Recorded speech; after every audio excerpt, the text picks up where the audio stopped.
Hello, hello. How you doing? What's good? What's poppin'? Give me a second. I'm a little bit stream.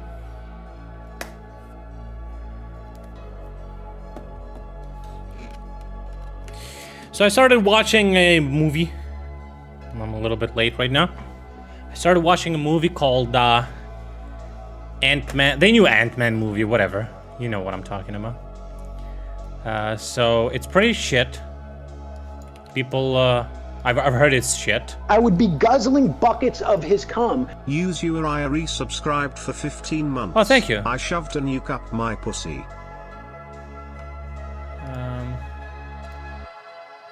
Shield mode, fucking cringe. Sorry, I Twitch told me about some fucking it's okay, don't worry about it. Twitch just told me, Heather, there's a shield mode, and I'm like, okay, enabled. They deleted everything, and I'm like, oh, okay, disabled. Way to go, Twitch, to never make me use that fucking feature ever again. Good job, developers. Good job, all the people who worked on it tirelessly and got thousands of dollars of salaries for the thing for me to instantly turn it off. It's for hate raids. Why? Bring it on, dude.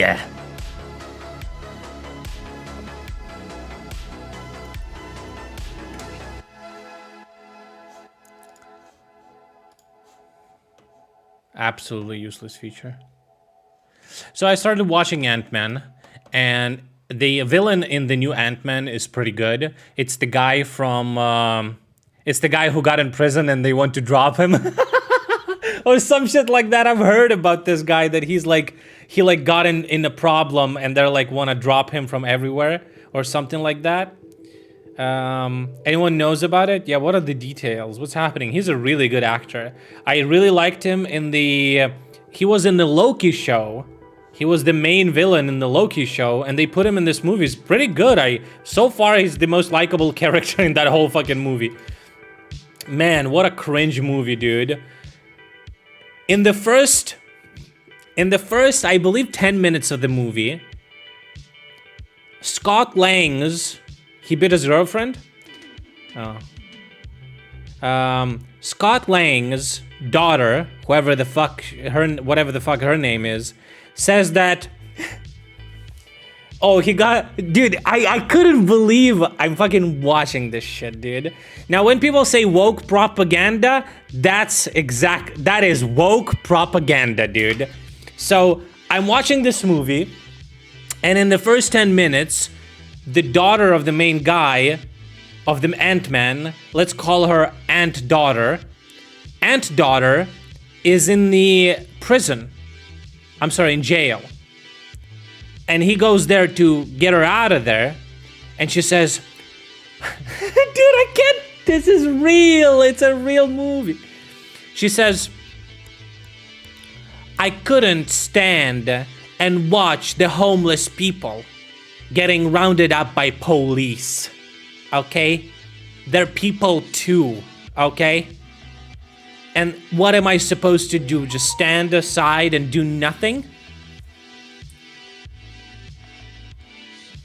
And he's like... And then they said something like, these trust fund babies? And I was like, oh, dude! And, dude, they literally... Oh my god, they literally mentioned socialism. Are you serious? I'm going crazy, dude. What is it? I want to play that. I'm not allowed to play it, so I'm just gonna play the sound from it. It's fucking insane, bro. Where is it? I don't care what he... But we could learn a lot from these technocratic Class 2 civilization. I mean, I know socialism is a charged word, but we could learn a lot from these... Bro, it's so cringe. Oh, man. The dialogue in this movie, Listen, here's the problem. I know why this is happening, okay? In America, as long as you're not like super ultra leftist, you will never go into like any like social sciences or whatever the fuck. But these are the people who write the movies. They write the scripts. You understand? People that are not super, like, I'm not saying rightoids need to go into social sciences. I'm saying that normal people who are in the middle have to go in social sciences. Writing scripts.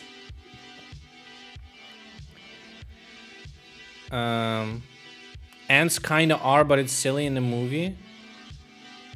Right-wing Ant-Man? No. I'm just saying not left-wing Ant-Man. You know what I'm saying? Not right, not left. Right-wing Ant-Man just sounds horrible. The dialogue in that movie is really bad. I feel like honestly the only character that has actually good dialogue is the villain, but he barely speaks. That's why probably I like it. He barely speaks, dude. Oh my god. Some of it is like really painful and cringy. I feel like I'm crazy sometimes, because I feel like 90% of the people don't actually listen to the fucking movies anyway. When I ask anyone who watched like a movie to tell me what happened there, they're like, "Oh, you gotta watch it." I don't remember what they said. I'm like, "Oh my god." Remember when movies were like you could quote a movie? Remember that? You could quote a movie. You had quotes. I remember. Do you remember when you could quote the movies? Oh man. Yeah, it's bad. Anyway, talking about writing, I started writing something of my own. Yeah, I know, surprising. So, I'm writing a script for a video game. What I'm gonna do after I'm done, I'm gonna send it to a gaming company. And I will pitch it. Have I seen Shazam, the new one? Oh my god, it's so bad. It's really bad. But like at least Ant-Man visually is appealing. What kind of game? It's a Star Wars game. Cause I like Star Wars, okay? It's like, I wouldn't say it's KOTOR 3, but you could call it KOTOR 3. It's not really though. But it's kinda. Quantumania, that movie sucked. My main complaint is plot was a complete mess, not the ants and socialism quote. My main complaint of all these movies is just mostly dialogue. Because I'm willing to like suspend my disbelief or some shit for the most ridiculous shit. As long as it's written well. So I actually have like a rough draft of a script. Would you like to hear it? While we wait for people for the politics section. No?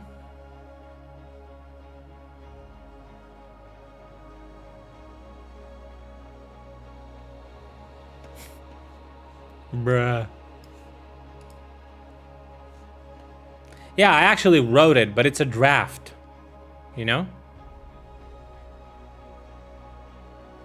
Okay, so I'm gonna just paint you a picture, right? Just imagine it in your head, right?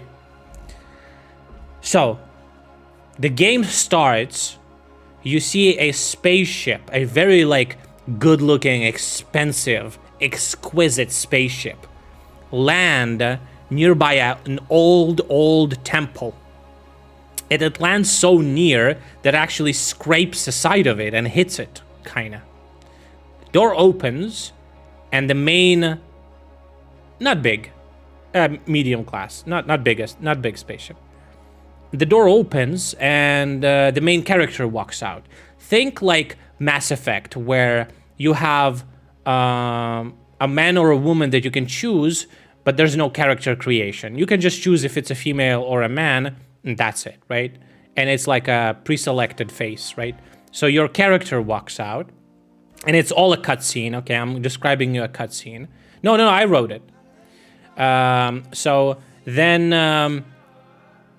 the temple, imagine like, let me actually like give you Temple South America. Something like this.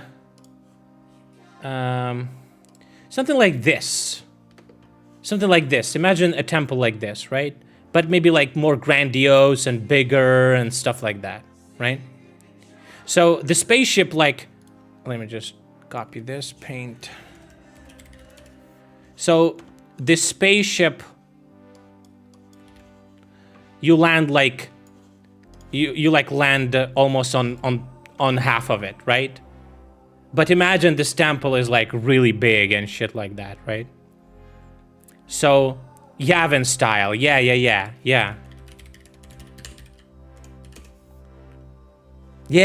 Ooh, perfect. Yeah, think something like that, right? And your character, like it's all a cutscene. It lands a spaceship, almost like at the steps, right? Almost like at the steps, right? No. The ship is actually really small.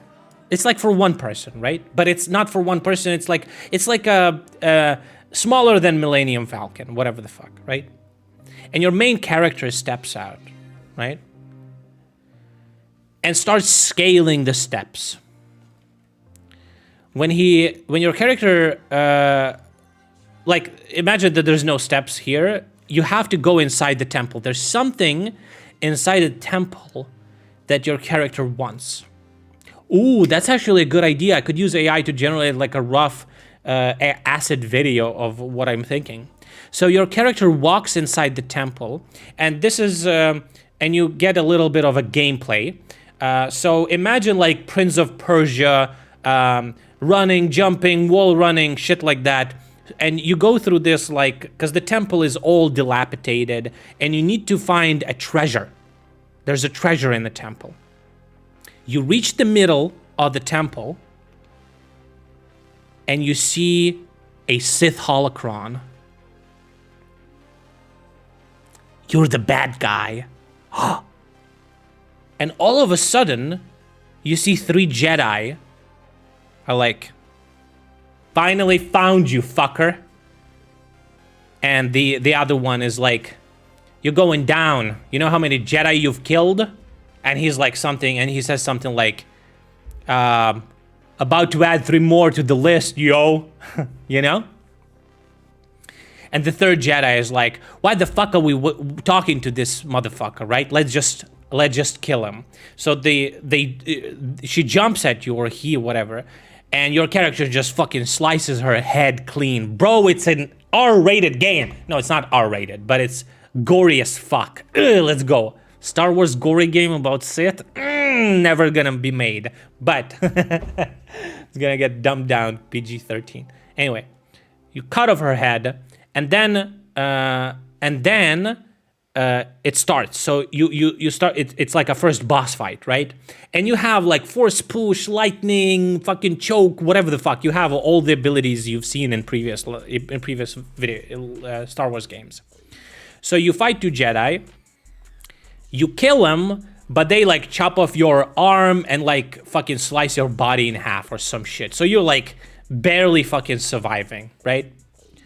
So you're kind of walk out of the temple, barely breathing, right? Barely, just like force just fucking holding you together, right?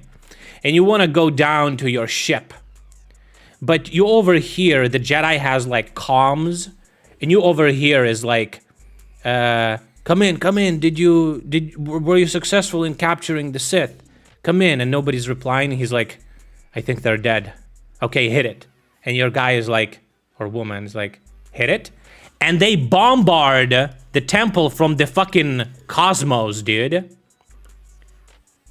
They bombard the temple. And they destroy your ship. Cool ass fucking expensive ship. So they destroy like the ship and half the temple and you need to get out. You look around and you see like Jedi ships, a small one type ship. You remember like Obi-Wan? Something like this. You see something like this. But they're like somewhere far away. And your guy is like, ugh, why do they always land so far? And he just like walks there, right? It's like a, you know, a joke or whatever, because he fucking landed right on the temple. He doesn't give a fuck, boy. Your fucking, you know, national fucking history, fucking historic ancient sites. Don't give a fuck, motherfucker. I'm a Sith, okay? Shat on this bitch. So he walks to the ship. It's like time skip. He finds the ship. He's actually dying, okay? He sits in the ship and pulls the force into the holocron, and he found it. Whatever, your character found it. The holocron that allows you to swap bodies. There's a force like that. There's a force power like that in Star Wars, that with the force you pull your consciousness into a different body, right? And it's like the fucking skill, right? It's OP as fuck. So your character understands that he's basically now immortal. He just needs a body. So he goes to Kamino, where they make the clones, lands there, and is like, I need a clone. And they make you a clone, and this is character creation. You create your guy, and you create whatever the fuck you want, right?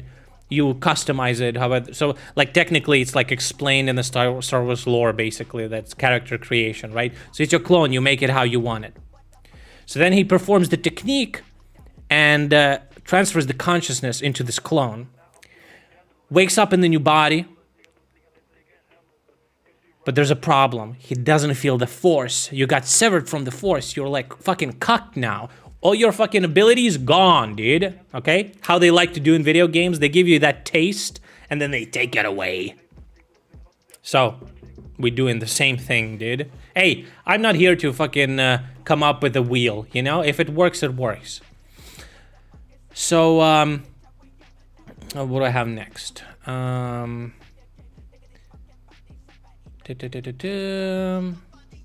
So also what's important is your character that you're making, it's very young character. Like, you didn't want to make an old fucking clone, you wanted to make a young clone so you could live for longer, because clones have a shorter lifespan. You can adjust that, but I don't know if that's a thing. I just came up with it. I remember a short lifespan, but I know that with my script you have to be young. Because a lot of people gonna disrespect you and look down on you because you're like some fucking chump. Not very young though, but like fairly young. Think like maybe 18, 17 years old, something like that. 19, whatever the fuck. So, you interacted with the holocron. If you know the Star Wars lore, holocrons are these like data cubes that have the life force of like Sith or Jedi or whatever, and they like give you the information. It's like their consciousness is there. So the Sith Lord that showed you the power, he also says that you can find more holocrons to restore your connection with the Force and get more powerful. And that's the main point of the game. Remember KOTOR games, where you go to the planet, you need to find the star map, you find the star map, you go to another one, and then it all combines into like a bigger thing. So that's kind of the same gimmick here. I think it's like there's a name for that, but when you have like an item that you always need to find. So can we hook up with the aliens? Oh, I bet you. I haven't thought about that yet, but you can add whatever the fuck you want. It's you know, it's a R-rated Star Wars game. That'd be fucking cool. But not R-rated, but not 13 PG, with blood, gore, and sex. Fuck yeah. Anyway, probably not sex, but blood and gore maybe. Anyway, so the Sith Lord tells you that he knows about one holocron that was on a planet, and you should go there and find out. But he only knows of one. So you go there to this planet. You land at like some shitty fucking. Bakhmut has fallen. Our command says it didn't. So, but we'll get back to it. I'm sorry. I'm telling my fucking premise of my game. So, you land on a planet, and you know that there's somewhere is the holocron, right? So you understand that you need, it's like a jungle planet. You understand you need to go outside the city, you need some supplies. You go to the nearby vendor to buy supplies. When you walk into the store, you feel, even though your connection to the Force is very, very weak, you feel that there's some object of great importance in this store. And there's an old ass fucking droid in the corner that doesn't work. You tell the guy, I want the droid. And he's like, 10,000 credits. And you're like, mind trick. And he's like, doesn't work, bitch. You got fucking, you have no power here. Anyway, it doesn't work. And it's like, you don't want to kill him and steal the droid and the whole settlement. You don't want to fucking bother with that shit. Like, okay, fine. I'll pay you. But then you remember your ship got destroyed with all your fucking money or some shit. And you're like, fuck, you don't have money. He's like, okay, keep that droid. I'm gonna come back for the droid. You go outside of this vendor, and you're like thinking, okay, the MacGuffin, exactly, thank you. So this is a game about a bunch of MacGuffins, right? And then you understand that you need to find money somewhere. So your character is like, I don't even remember how to get money. You know, he's the Sith Lord. He's always been, you know, he amassed the wealth or whatever. And you see a bounty hunter guild, and you're like, fuck it, haven't done this in a while, let's go, right? You go to the bounty hunters guild, you walk in, and you're like, what is your biggest bounty? Because your character is fucking badass, dude. He doesn't give a fuck, okay? And he's like, what's your biggest bounty in this fucking shithole? And the guy looks at you and he's like, kid, the fuck are you doing here? Get the fuck out of here. And he's gonna be like, I've been doing this for a long time. I've seen a lot of chumps like you trying to make the name. He's gonna say some cringe like that. Get out of here, dude. I know a fucking suicider when I see him, you know? And your guy is like, I don't give a fuck. Who's your target? Like, what's the most expensive? I need money. He's like, okay, fine, I'll give you the name, but for 100 credits. No, you have the lightsaber, you just don't have the Force powers, and your Force is like very weak. Because like you have muscle memory. You're like super fucking good with the lightsaber, but you don't have the Force. Or like you have it, but it's very, very weak. You can barely like feel it. So he asks you for money to give you the information, and basically I want most of the characters that go through you through main missions, I want the world to feel like everyone is fucking nasty in some sort of way. They have a vice. Like the guy that you buy a droid from, he's really cheap. He will not haggle. He won't sell you this piece of shit ass droid just because he knows you want it. He would probably give it away for 50 credits if he didn't know that you really needed it, right? This guy also like tells you to get lost, but then ultimately says, you know, I don't give a fuck if this kid gets killed. I'll just get my 100 credits or whatever. He gives you the information on who you need to contact to find the target. It's some guy in Cantina that like sells death sticks or some shit. You go there, you beat him up, he tells you the place or location or something like that. You know, it's always like you look at it at the story top down and then you go into more and more details, and that's how the writing happens, I think. So you Force sensitive but not Force powers, yes. So they're locked, right? So it's going to be like a 2-layer from the gameplay sense. You're going to restore your old powers that you had in the beginning of the game, but you're also going to learn new ones, which is going to be like you could come up with some cool shit there. So he tells you where to find the target. You go. He's like a leader of a local like clan or some shit. You go through a lot of guys to get at him, and it was actually difficult. And your guy is like constantly surprised how fucking weak he is. Even though he remembers how to use the lightsaber, Force gives you premonition of events happening, and he's not that good with it.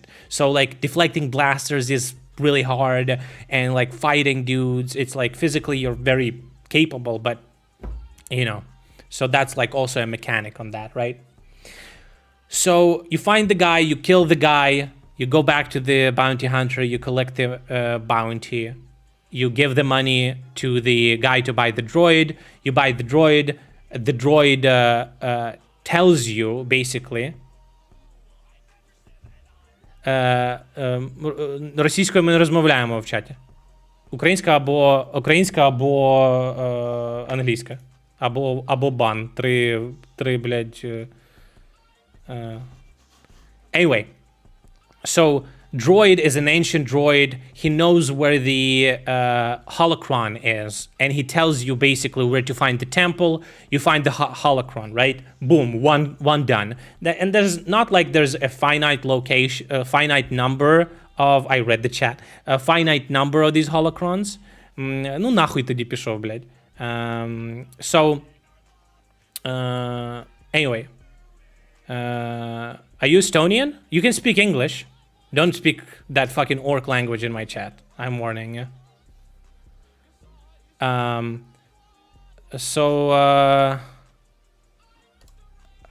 Так, блядь, какой-то уёбок, блядь, мать твоя шалава, съебался с моего чата, хуесос, блядь, на нахуй, уёбище, блядь.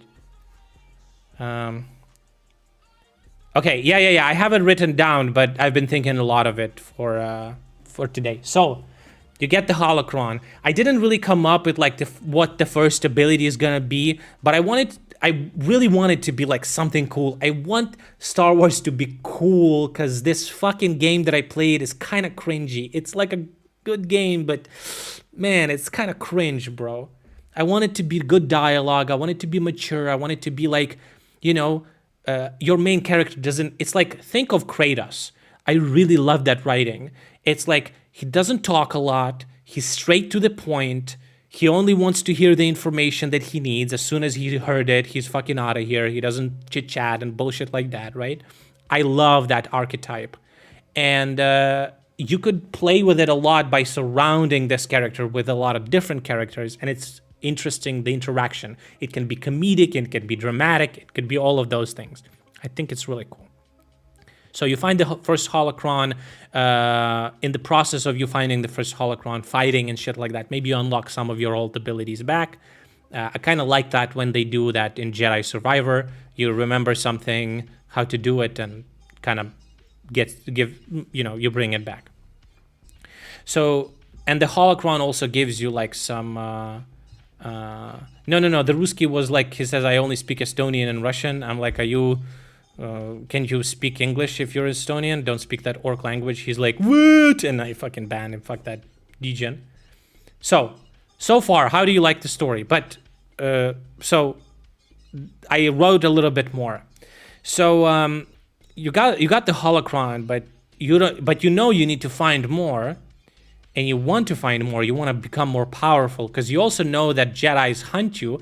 But you kind of threw them off your tail, since you're kind of like severed from the Force, and you also look different, you know?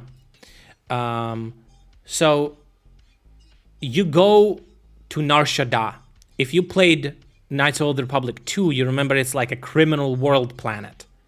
You go there because you have a contact who was helping you find like ancient artifacts, other holocrons, and other bullshit, because you were like really collecting all that shit, because you're a cultured Sith, okay?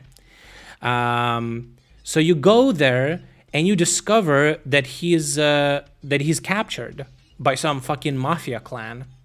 You free him, and he's like, who the fuck are you, dude? Because you look different, right? And it's like, And then he kind of understands the way you behave yourself, and he gets like super scared that it's you. You got through you killed all the guys. Fucking, you know, he looks like behind you, and there's like people chopped in half. He understands that who the fuck you are, kinda. He's like, you look different, kind of weird, but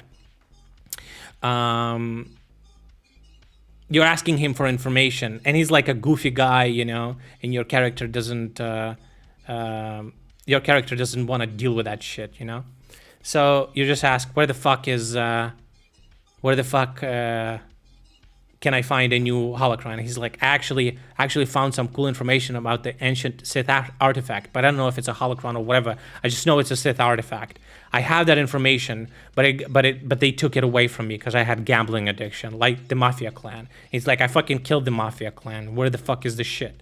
He's like, it's actually at a clan that is on top of this clan. These are like some pieces of shit. They're like thugs. And it was pretty difficult to get to the guy. So your guy kind of understands that while he's cool, he's like kind of gimped now, you know? He's not very powerful. So, and then, well, it's a Star Wars thing. It's like this is how it looks, just so you understand. I better not misspell this. Okay, this is how it looks like. The evil one is the red one, obviously. What is a holodeck? I don't know. Anyway, 6 million Bothans died for this holodeck. To get these plans. Anyway, so that's about what I wrote so far. I also wrote some like cool scenes. So that's the story so far that I wrote. I also wrote down a couple of cool scenes that I think are like super interesting. So one of the scenes is going to be like Jedis understood that they can't kill you on the ground. You just chop them up. Like, so they decide to take a different approach and they ambush you in your ship. And I wrote the scene where there's 2 Jedi fighters after you, shooting at you, whatever, and they really damage your ship. Your guy jumps out of the ship, force pushes his ship into the enemy ship, and then jumps on another one. You fight with the guy, then you both jump out of the ship is destroyed, and it's a boss fight. And it'd be cool. And I want the Jedis to also not be like suckers. They're like super strong, and they're like also super cool. And I had this idea that every Jedi you fight would be having a different like lightsaber stance. And when you fight them, you kind of learn their movements. And then you take their lightsaber and you unlock a different lightsaber style or some shit, right? I think that's cool. Yeah, what do you think so far? That was my elevator pitch. This is a really tall building, guys. You know, it took it took a long time. I think that sounds cool, kind of. So I'm gonna keep dropping more and more ideas into this like rough draft, and then taking chunks and refining them, and because well, at least that's what I've heard. That's how writing process works. That's what I heard. So what do you like? So do you like it, or what do you think about it? Is it kind of shitty, or have you seen it before, or I don't know. I don't know, the canon is a bit all over the place. Being a Sith is a bit lame. Being a fallen Jedi who does his own shady thing would be more interesting. Fallen Jedi. Have you ever had a game where you play as a Sith? Really? I mean, Fallen Jedi is not a bad thing. That's why they have the connection with the council that hunts you, because you left. That's actually not a bad idea.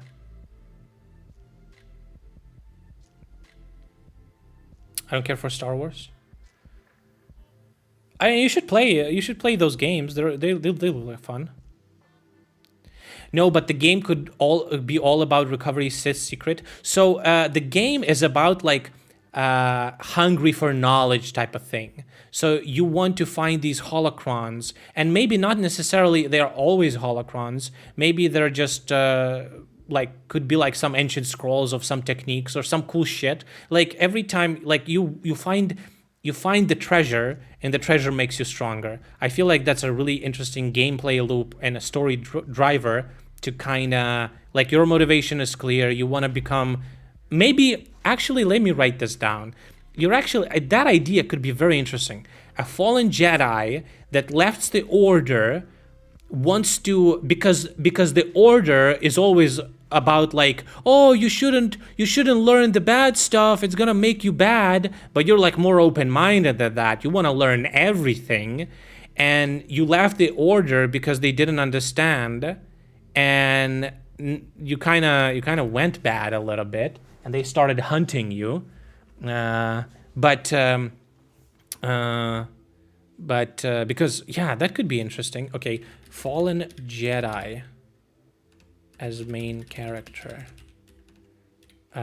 Order is stuck in old ways. He wants to learn more.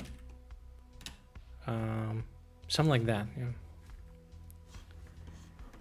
They have a writer strike in America? Right. Star Wars Force Unleashed had you play a Sith? Well, kinda. KOTOR was awesome. I love KOTOR. It's really like similar, in my opinion. You visit different planets and you find the gimmick at the end, like a star map. Where are we in the timeline? Who's our villain? And what is our main motivation, obstacle? Any ideas yet? Well, so the main motivation is to just learn more stuff. You just want to learn cool techniques. You just want to find these holocrons. And maybe the end goal is because the Order, maybe if you are a fallen Jedi and the Order is stuck in old ways and you want to learn more, maybe you hate them. I hate you. And want to destroy them. Or you want to maybe kill your previous master because he's a huge fucking cunt, and you want to take revenge. I understand what you say. Like, it's not enough. Like in the first KOTOR, you were finding parts of the star map to find the Star Forge, so you could fight Sith. That was the idea, right? So you had these items. So it can't be like you only need to find you only find holocrons. It's like, where's the end? You can't be looking for holocrons for eternity. KOTOR MMO you could play as a Sith, yeah, and it was actually pretty decent writing. What is the timeline? The timeline, I don't know yet. I feel like I want it to be before the events of the movie, when the Jedi Order was like super strong. And they kind of rule the galaxy, or not rule, but they're like, everywhere. They're at the peak, So you would have, before Sidious, after KOTOR, yeah. So you would have like a very strong Jedi Order that would have like super fucking strong Jedis that would fight you. Needs more Darth Jar Jar. There's Dark Jedi in canon, the first appearance... Darzana, etc. Yeah, I'm aware of that. There's also like Grey Jedi and stuff like that, but I agree. It kind of gives the character depth. But I also thought about something like Dark Brandon. No, what was it? I thought about like a Sith that lived for a very, very long time. And he always wanted to find this holocron that allows you to extend your life even further by changing the bodies. And you kind of find it in the beginning, and then you sever because of those actions. So you have a lot of connections. You have a lot of pull. But Sith are always like alone. They don't have orders and shit like that. Any comic relief. I feel like you could write around that, write in the characters that are like annoying or obnoxious, and the main character reacts the same way, like they are obnoxious, or actually maybe sometimes like, I don't know, maybe it's not like really nice when he hits them, or like you want it to be about a bad guy, but you also want to relate. He can't be like a fucking maniac or some shit. But the main motivation and obstacle so far, it's like to find more holocrons, and the obstacle is Jedi Order on his ass. So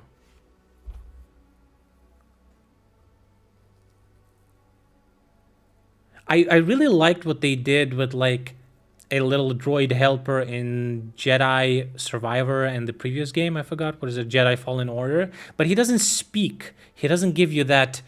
I feel like it's much better for writing what they did in God of War, when your kid is always like talking to people, because your character is like stoic and silent and shit like that. But I don't want to have a companion in the game. You know? Every Star Wars game sucks if you play Star Wars Galaxies. Never played it, but I've heard it was crazy until they made everyone Jedi. Yeah, those old school MMOs were like some hardcore fucking shit, dude. Like, unless you dedicate your life to that game, you will never get to like good shit. Those are some hardcore shit, dude. I loved it. But yeah, I also want this game to have a true lightsaber that splits people in half, and it will have a mechanic similar to, like, remember Assassin's Creed 1? When you attack people, they actually don't attack them. Like, you actually don't hurt them. They block your attacks.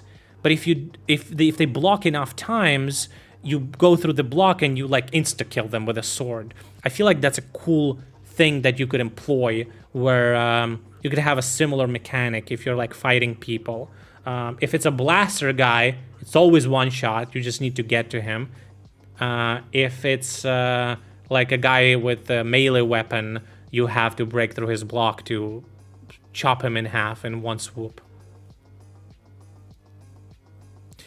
Pick up an apprentice. That seems difficult to write. I don't know. A relationship between humans. Hard to comprehend for me. Me, the only one. The main character. It's all about me, Jesse.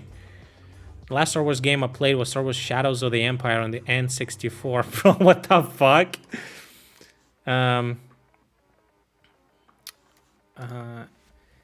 Yeah, but I think it would be like a very similar to KOTOR games. Especially KOTOR 2. It was, your fucking guy didn't even talk. You had companions with you at all times. But I don't want that. I don't want companions. This guy, the character doesn't fit the character that he would have a companion. It's like Kratos having a companion. He would never have a companion. It's his fucking son, obviously, right? So, I don't want my guy to have a son. That's kind of cringe. Force baby. No, I thought maybe like a droid that stays at your ship and like communicates through you through comms, but it's hard for me to imagine that like a stoic Sith guy would want a droid that is like fucking too chatty, you know? I need a love interest. Do I?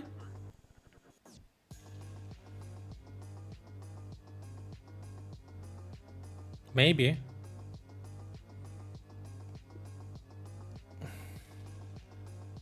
Maybe it's like on one of the planets you meet some like bounty hunter that wants the same, that actually wants to get the shit from the temple, but she's also super fucking hot, and you like decide, and she's like also very skilled, and she kind of fucks you up a little bit, and you had the chance to maybe like hurt her a lot, but you decided not to.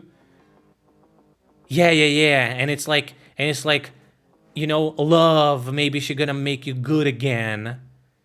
And it seems like it works a little bit, and then she dies. Oh, kill her. She dies. Some Jedi, Jedi kills her. he's like, you know, they're all fucking pompous and shit, and it's like, oh, fucking filthy bounty hunter, and he like chops her fucking head, and you're like, no, and you like fucking force lightning the Jedi to fucking death, or some shit like that. That could be cool. Maybe it's a little bit too obvious. I don't know. Did they do that in the Force Unleashed? Did they kill the chick or no? Juno, whatever the fuck her name was. She was the pilot. But it could be like that Resident Evil 4. You know? She's like that love interest that is keeps away from you or something like that. Oh, I don't play fucking playing games. I don't fucking give a shit. If it don't have no lightsaber, I don't want it. Force Unleashed. Alright guys, that's enough of Star Wars nerd shit. Sorry for boring you to death. No, I really think it's cool. I think there's something could be... I would need to think about like the overarching goal. The idea with the Fallen Jedi might be interesting, but I don't know if I want to go that route. But I also don't want to like super copy Darth Bane, because it really seems like it's similar to him.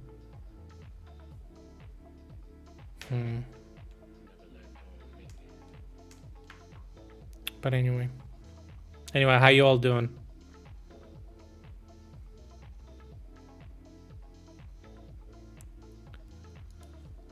Okay, what do we have?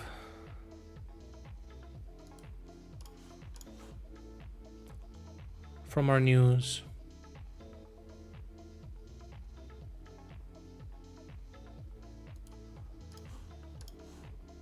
You doing?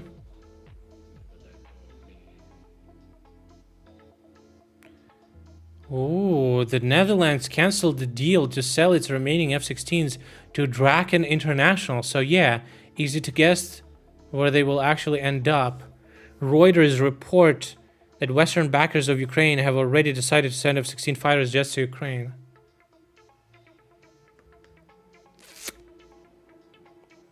Washed headphone pads and they were disgusting.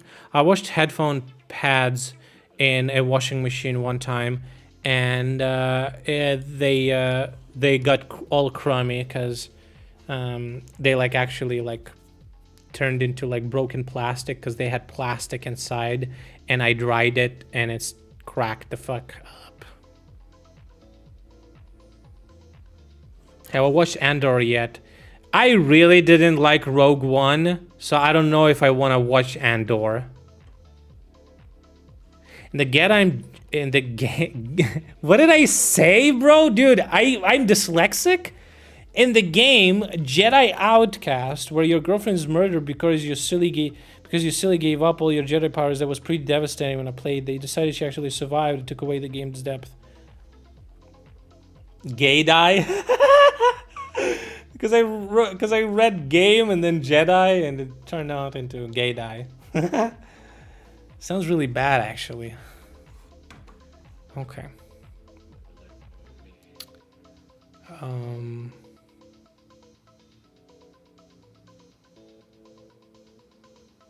Can we guess that Ukrainians have been training for F-16 for like 10 months already? I don't know. There was different news. Like some were trained, then they weren't. Some guys were training on F-35s too. But it's not very clear, like, who are those people? Are they going to train our guys? How does that work? I don't know. Do you see an answer of Medvedev to Elon Musk 7 months after the...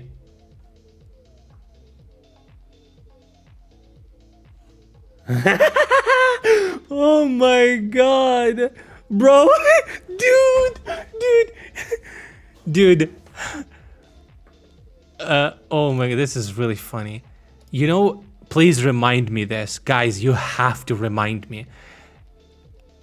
I'm not the only one who's gonna do this, obviously.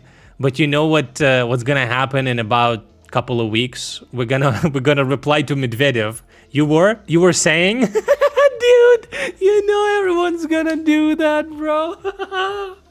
Everyone's gonna do that shit. That's gonna be so funny, dude. Oh, man. Whew.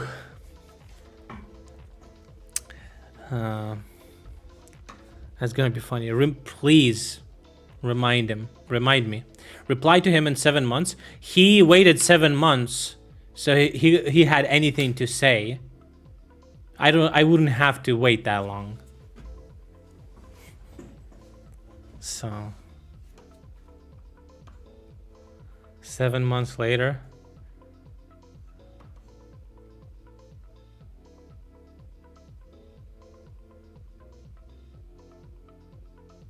What is this? This is downright traitors, but someone who owns Twitter? He posted that on October 20th when Russians were getting fucked in Bakhmut. My guy.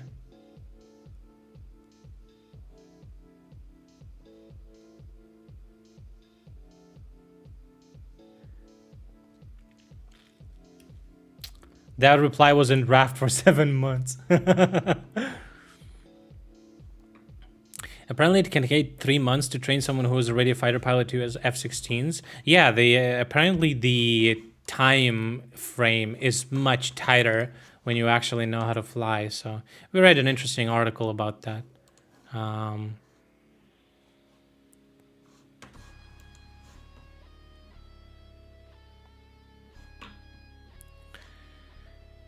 Whew, it's getting warm.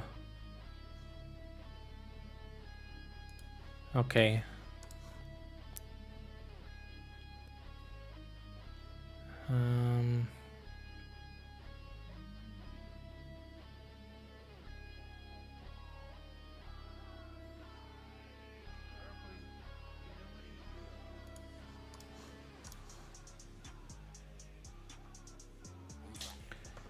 Oh, damn.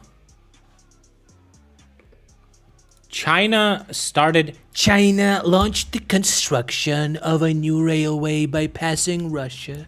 For China, this is a fundamental decision to have nothing to do with Russia. Yeah, but also not through Ukraine either, huh? Oh, well.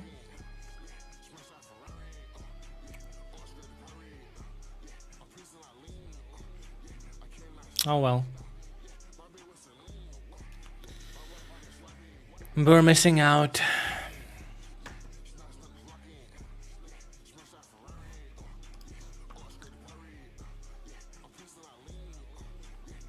We're not on the shortest path. Well, there's plenty of countries near us in the EU that, you know, you could send goods to.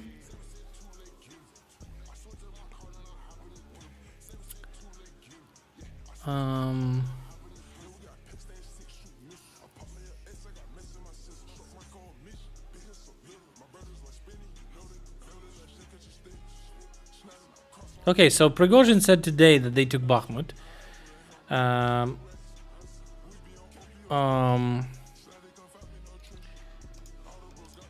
Our military command says it's not the case. We still control, albeit a very small chunk of it, but we still control it.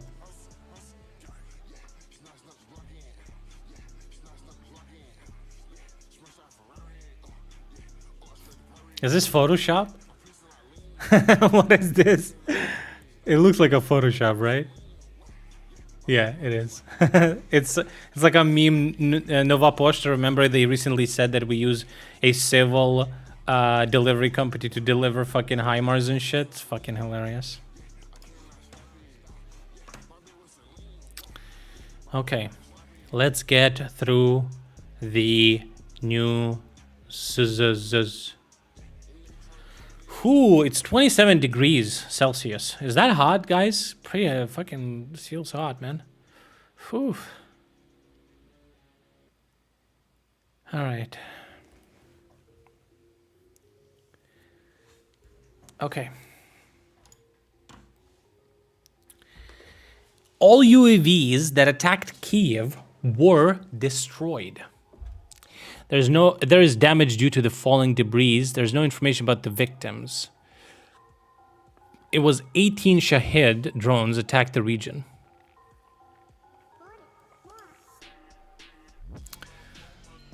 Zelensky today is in Japan at G7 summit. Zrada. Okay, betrayal. Bro, I don't fucking watch... I don't watch fucking football. I don't give a fuck. They support Russia? Fuck them. I don't give a fuck about football, dude. Who cares? Oh my god. You're ordering AC? Which one you gonna get? What are you planning on?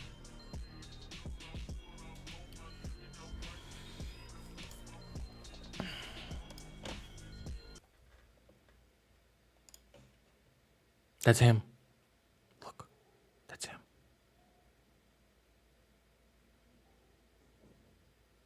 The man, the myth, the myth, the legend. A portable one? I've heard that portable ones don't work, like the window one works much better. Like the one that you install in a window is much more energy efficient than a portable. But also, they say if you get a portable, you need to get the one that has two tubes, one for intake and one for the excess, like heated air or whatever. One for intake and or something like that. It has two tubes, much better. That's what I've heard. Okay. Have no problems with our Fuck, that's fucking loud. relationship with Russia at the moment, and we are not at a point where we would impose sanctions on Russia like the West have done. We are not bound by the West's sanctions. As Turkey, we are a strong state, and we have positive relations with Russia. In terms of our foreign trade volume, we've reached an ideal level with Russia. When you look at our tourism numbers, Russia is number one. Unfortunately, because of the latest statements by the main opposition party, many tourists are going to other destinations. I won't be a leader that makes the mistake of missing the tourists from Russia or Ukraine. Well, but tourists from Ukraine don't want to go to places where you have tourists from Russia. Do you understand? The West is not leading a very bad... Erdogan is a piece of shit. I agree. Guys, you're going to be very impressed here, okay? Training of the legendary Special Forces of Eritrea. These Terminators are one of the main allies of Russia. Watch out, guys. Okay? Prepare. You're about to witness something out of this world.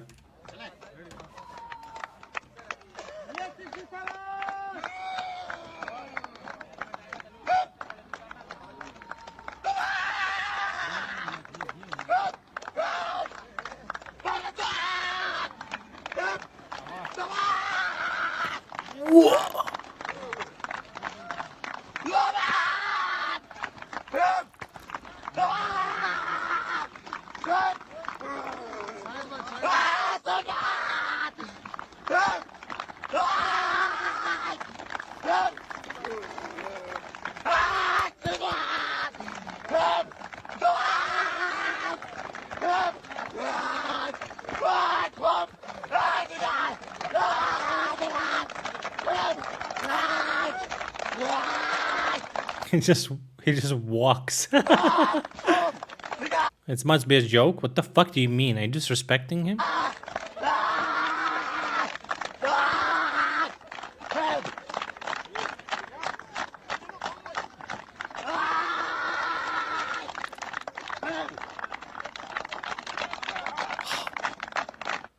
See, they're all dead right there.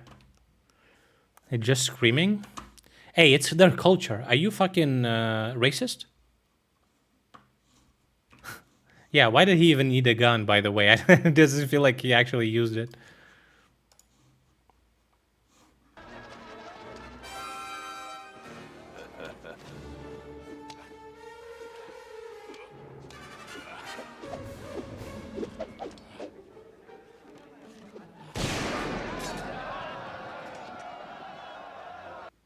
He just actually killed the guy.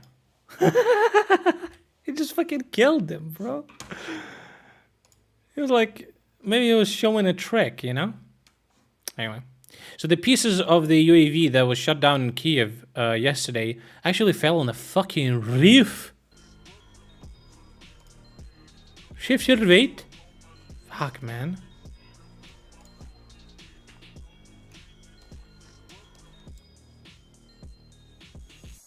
That's crazy. Look, these buildings actually look decent.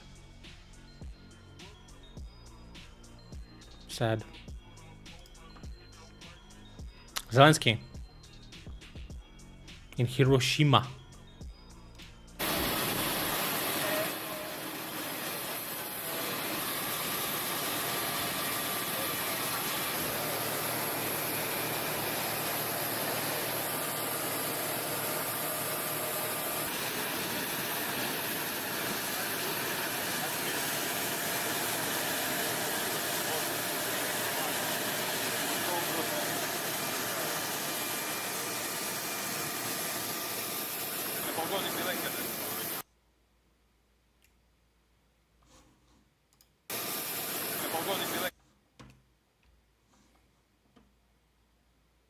It wasn't a script. He was ill. These are seen as a shortcut. Sometimes shortcuts are better than the real thing, you know. And that's what I told her, but she didn't like that answer. Here are the first consequences of the resumption of air traffic between Russia and Georgia. The daughter of Russian Foreign Minister Lavrov, Yekaterina Vinokurova, is in Georgia with her husband to take part in the brothers' luxurious wedding, reported by the Georgian media. Look at those fucking degenerates. Georgians didn't like that, and they started protesting near the hotel where the Lavrov Kumstein was staying.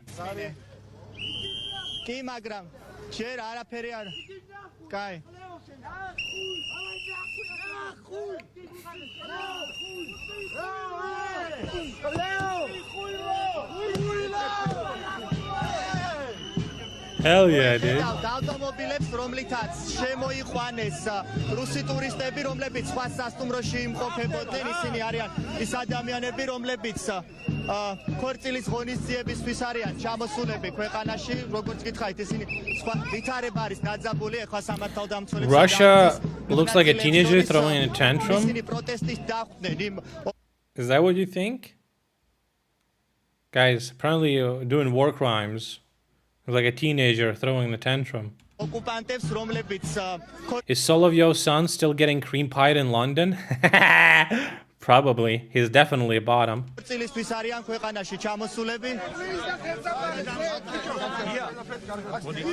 You know, it's a family thing.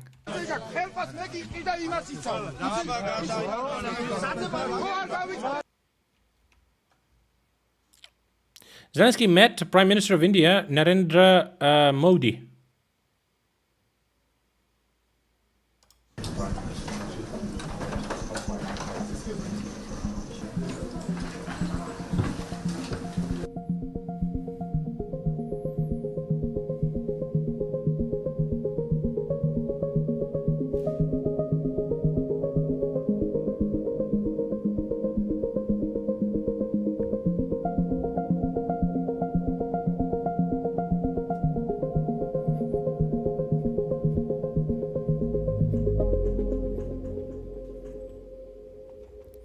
Based. Dude, posture check. Come on, son. That's some forcing posture right there. Just beautiful. Beautiful circle of life in Russia. It says real work. Service on contract.ru. Velusk Mikhail Alexeyevich. Eternal memory to the hero.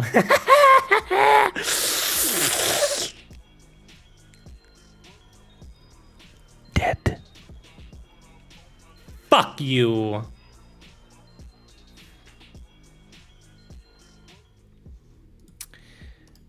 In Spain, an F-18 fighter jet crashed at the Zaragoza air base. What the fuck?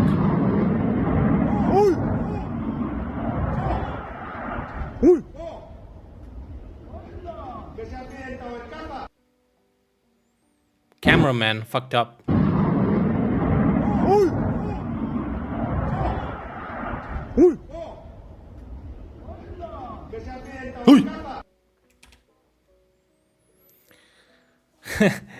This was just a very funny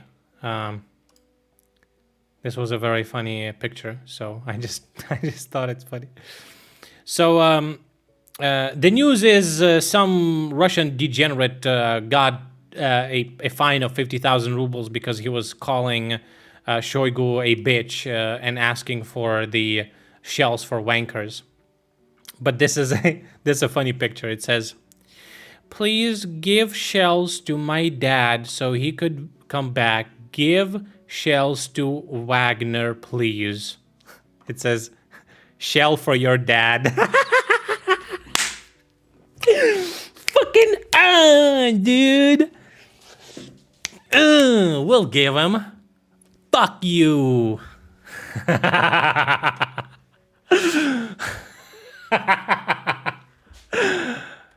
Hey, listen. You ask and you shall receive, right? Oh, that's some fucking funny shit, dude. All right, this guy doesn't look happy. What's happening? Prigozhin said that his mercenaries captured Bakhmut again. The Ukrainian authorities did not comment on this matter. They did after that, but okay. President of Georgia said that the wedding, which Lavrov's daughter came to, was cancelled. Regarding today's incident, I received a message, blah, blah, blah, fuck you. Anyway, they even had police to protect from the protesters. Very interesting way Georgia tries to manage these things. Basically, they have a president that always sides with the people and the actual power that never sides with the people. And it seems like they coexist absolutely normally there. Okay, what is this guy saying again? Prigozhin also said that on May 25th, PMC Wanker would leave Bakhmut to the rear, of course, and transfer positions to regular Russian troops. Okay. So, the armed forces of Ukraine denied the words of Prigozhin about the capture of Bakhmut. That's not true. Our units continue fighting in Bakhmut. Spokesman for the Eastern Group of Forces of the Armed Forces of Ukraine, Serhiy Cherevati, told Reuters. Anna Malar, our deputy defense minister, says that commentary on the situation in Bakhmut from her, it says, in Bakhmut, there's heavy fighting going on. The situation is critical. However, our troops are still holding defense in the region of the plain. It's a so-called 9-story building that is on the outskirts of Bakhmut. At the moment, our defenders are also controlling specific industry and infrastructural places of this region and the private sector. Okay. Ministry of Defense of Ukraine says that F-16s are coming this fall, the greatest Air Force blockbuster of all time. F-16s in Ukraine's skies, we shall defend our skies. Sullivan said that Ukraine is going to receive F-16s if we promise not to hit Russia. Yeah. We promise, guys. Britain actively took up modern fighter jets for Ukraine, and these are historical things, says Zelensky. The result of the negotiations in Japan on the eve of the G7 summit, he met with the head of the government of Italy, the prime ministers of Great Britain, India, and presidents of the European Council and France, and the Chancellor of Germany. Defense, weapons, fighters, air defense. We are attracting more and more countries and leaders for the sake of Ukraine's victory. Based. Okay, some fucking whining from this guy. I didn't watch it, so I don't know what this is about. По всему своему поведению это не русский человек. Prigozhin, according to all of his behavior, is not a Russian man. Поэтому вполне So, логично было it's very объяснить, obvious. это не только его профессиональной деятельностью уголовника и прислуги, полового в трактире, условно говоря, там, трактирщика, но и его национальностью. He says that Prigozhin is not Russian and could be explained by his behavior as a service. Он обыкновенный местечковый шинкарь по своему происхождению и по своему He is a local bartender поведению. Когда я by his behavior and his actions. ищу объяснение поведению какого-то человека, я рассматриваю его со всех сторон, в том числе со стороны пятой графы. И это нормально, это нормальная практика. Поймите, I don't что know what he представитель means. данной национальности, это не говорит, что все, но значительная их часть – это потенциальные агенты противника, просто потому, что у них за границей существует свое национальное государство, и большая часть их диаспоры сосредоточена за пределами нашей Родины. Это I don't know what the fuck he's talking about. тоже надо учитывать, это ни в коем случае нельзя забывать. I have no idea what he's talking about. Like, I literally don't understand what he's saying. He shits on Prigozhin because he's not Russian. What are they saying in the comments? Let me check real quick.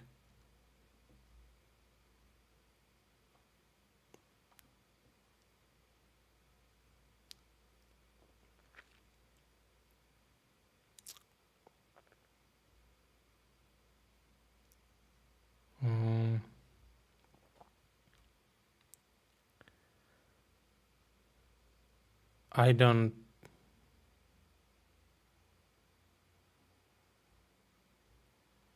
I don't get it. Somebody asking.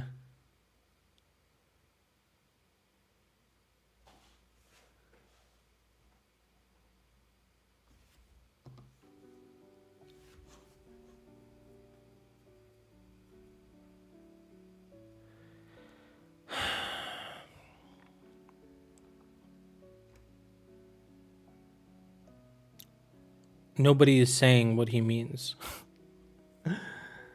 What is happening?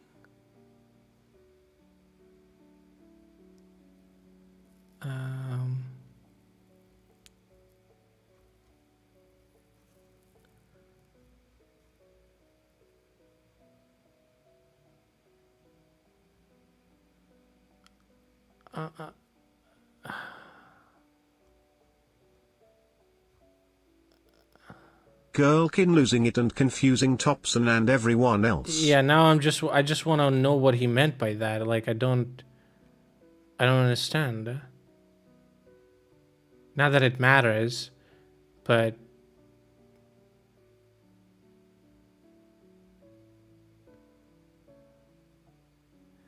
is Gherkin saying that? Oh, he's implying that Prigozhin is Jew. Isn't Gherkin also Jewish? Okay. We are the Nazis. Okay, got it. I just wanted to make sure, you know. Just wanted to make sure. A year ago, the Russians, at the cost of incredible losses and efforts, were able to capture Mariupol. This is how the city got prettier under the occupiers.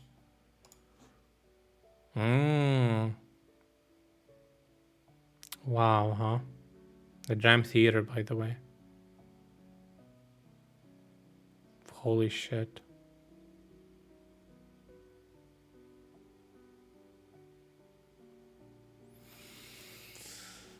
Oh, man.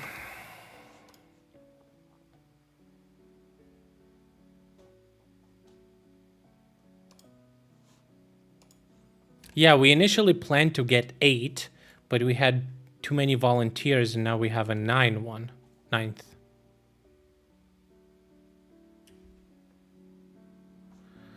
This is still Mariupol. They still have this? Oh, it just, where is this even?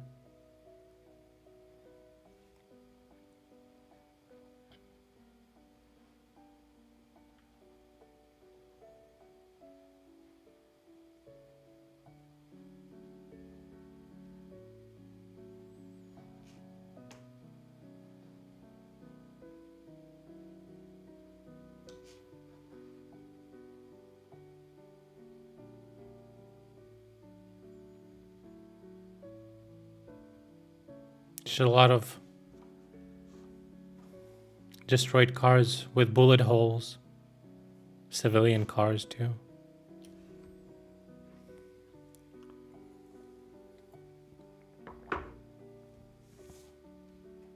It's crazy how quickly they rust when the paint is burned off.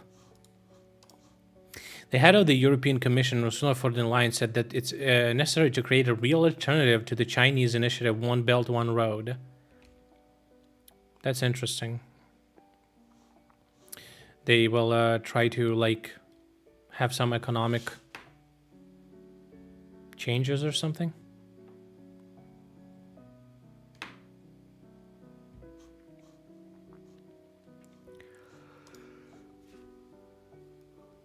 Look, people plant stuff. And they have a fucking tank, Russian tank in their field. It's gonna stay there forever or what? That's crazy. Okay, I read this Netherlands thing. It says Lavrov's get out of Georgia. Russian plane, go fuck yourself. Lavrov's daughter and son-in-law left Georgia under the protection of the Georgian police and the state security service, according to Mtvari. Protests are taking place in the country against the resumption of flights with Russia.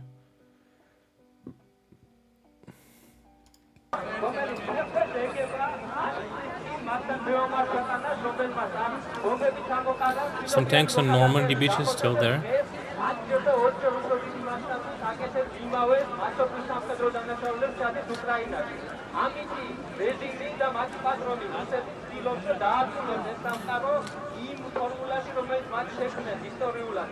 Well, Russians don't have air superiority either.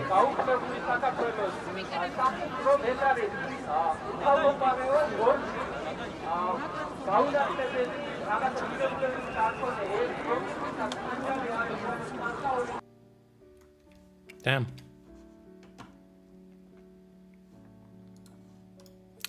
The Russians shelled Kupiansk and Toretsk. Several people were injured, including one child.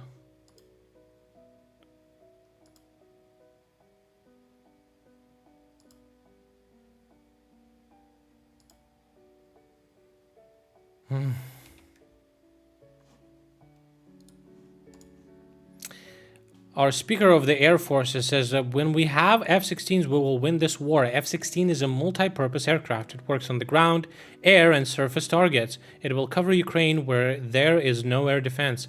The efficiency of using HARM missiles, JDAM-guided air bombs, anti-ship missiles, etc. will increase significantly. This will help the armed forces to deoccupy the territories faster. Based. In Ukraine, they are going to produce Fuchs armored personnel carriers. This was announced by the president of the German company Rheinmetall, Pepperger. His concern will produce infantry fighting vehicles together with the DC Ukroboronprom. According to him, Ukraine is also interested in modern Panther battle tanks and Lynx infantry fighting vehicles. Damn, son, that's based.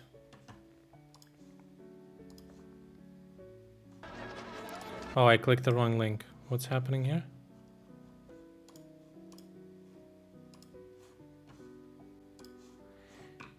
Yeah, I've read this.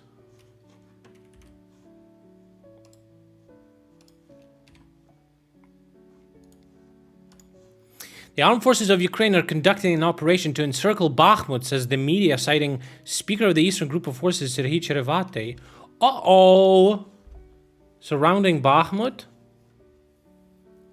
Man, in Georgia they're protesting. What's going on?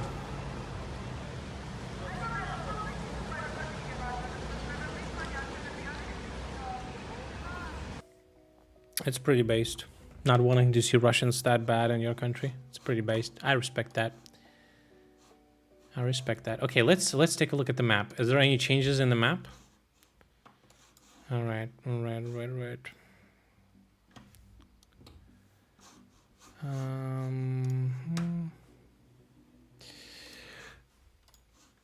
Okay.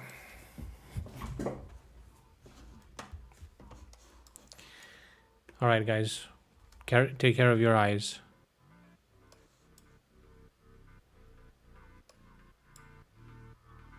I mean, it's not impossible.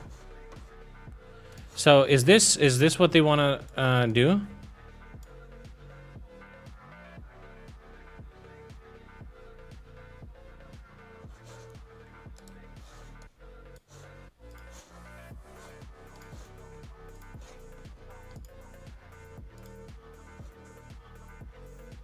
Okay, they updated the map.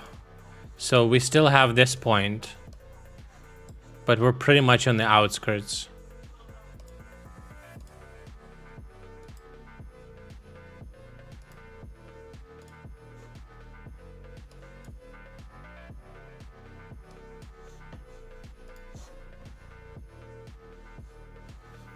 North of Krasnohorivka, partial success. So, it's here.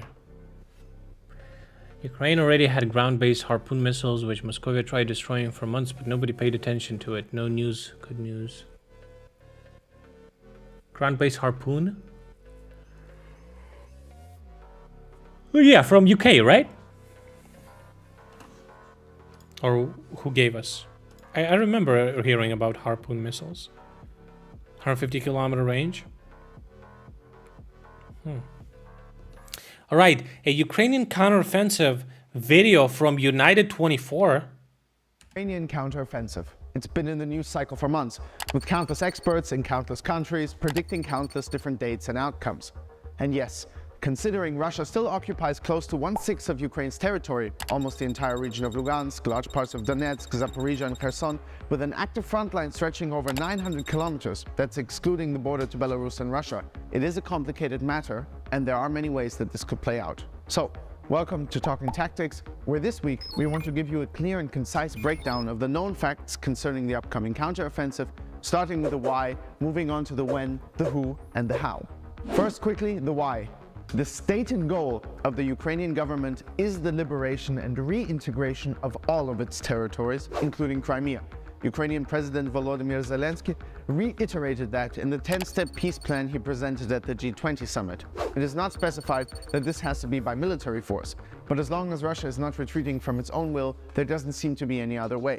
Millions of Ukrainians still live in occupation, and millions more are being terrorized almost daily by missile and drone attacks. Countless have died. The when.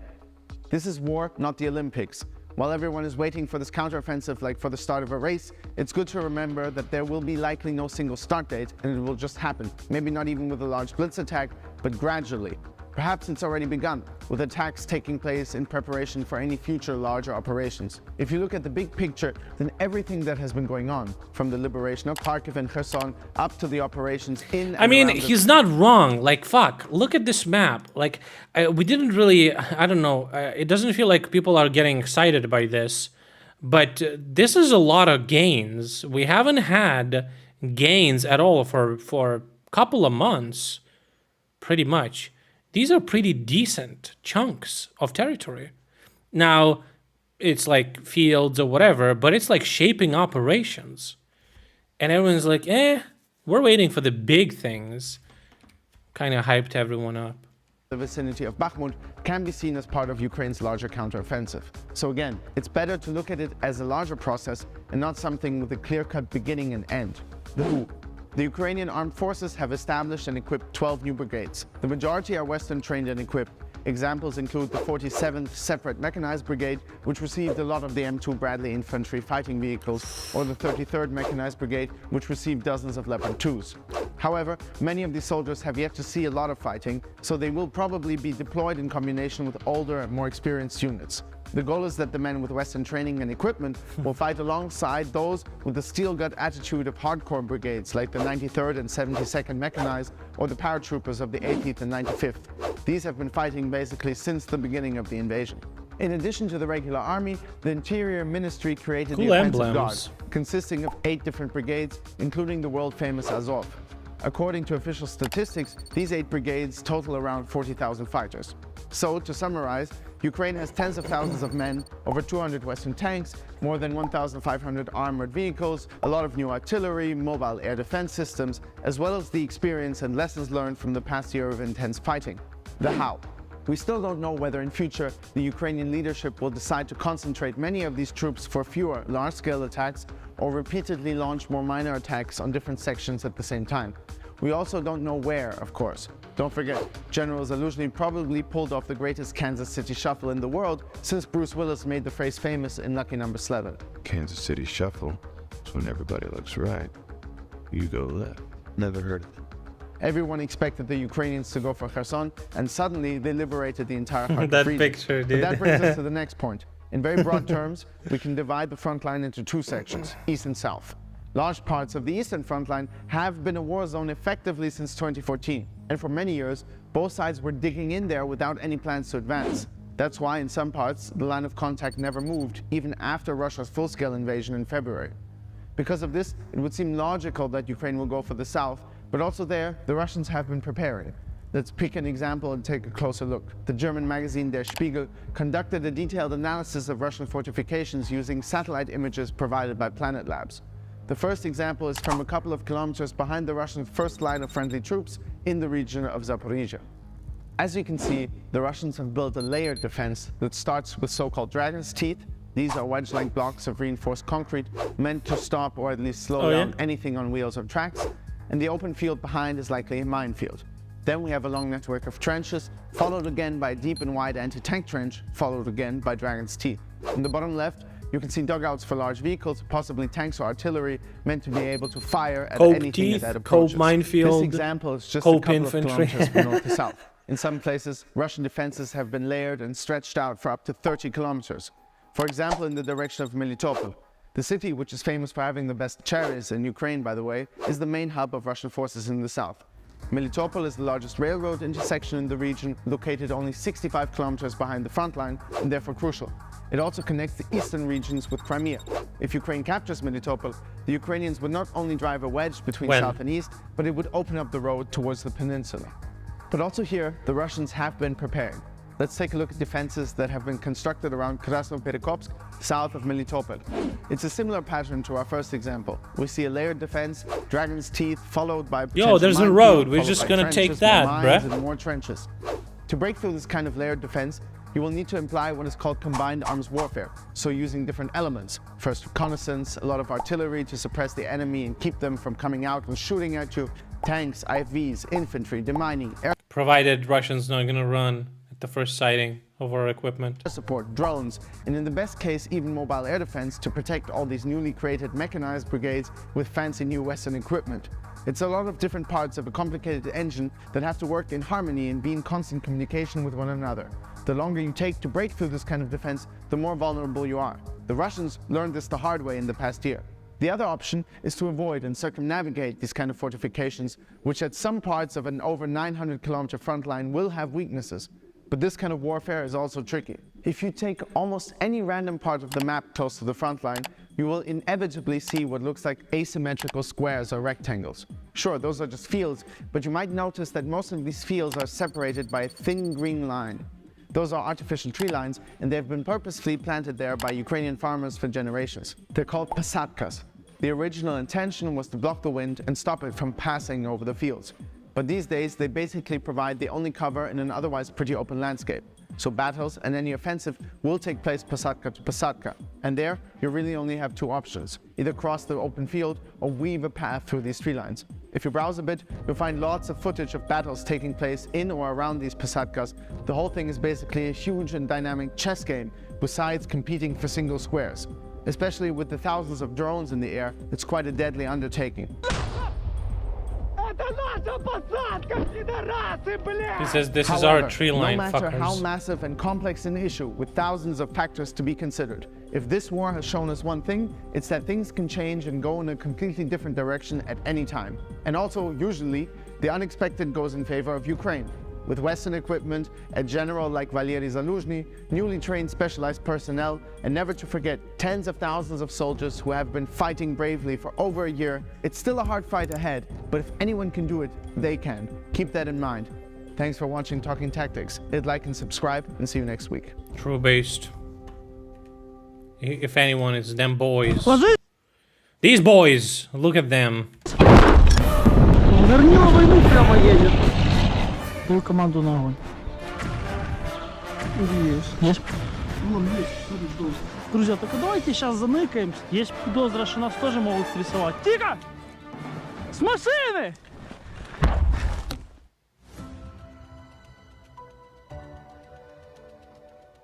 This is my censorship, okay?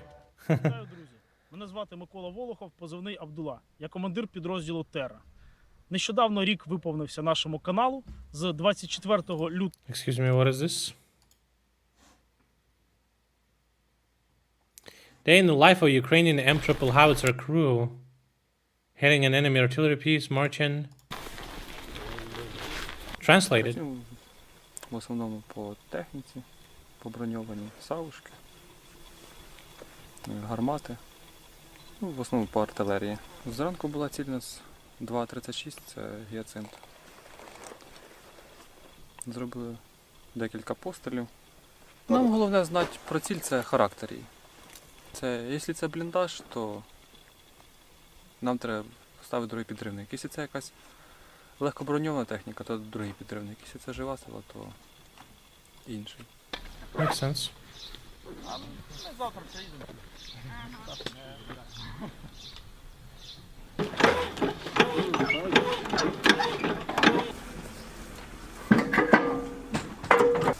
Boomstick.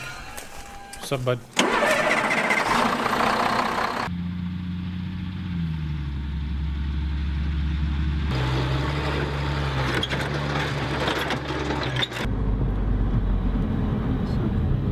Yeah, we are. Of course, it was just a matter of time, but it's also be a matter of time until we actually get them.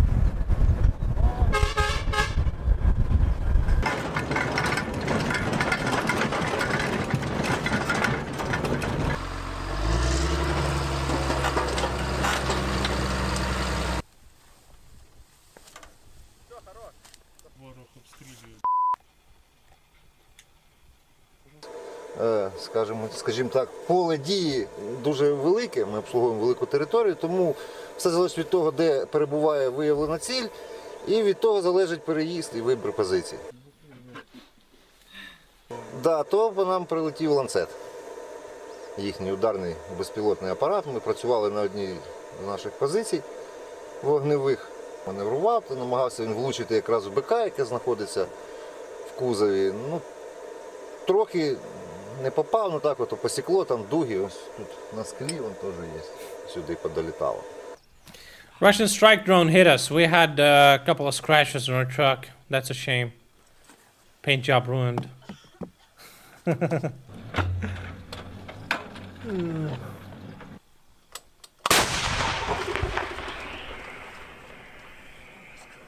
Виконую різні обов'язки біля гармати, де потрібно, це вже самі по ситуації вирішуємо, хто де стоїть, ну, будь-де.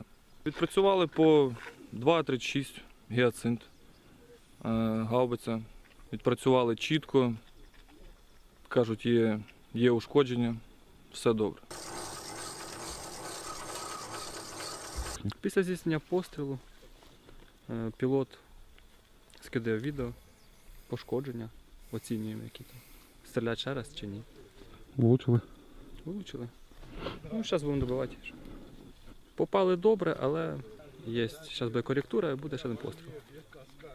І це, мабуть, буде їхній фінальний. His hat. He lost the hat. Oh no. Damn, that's cool.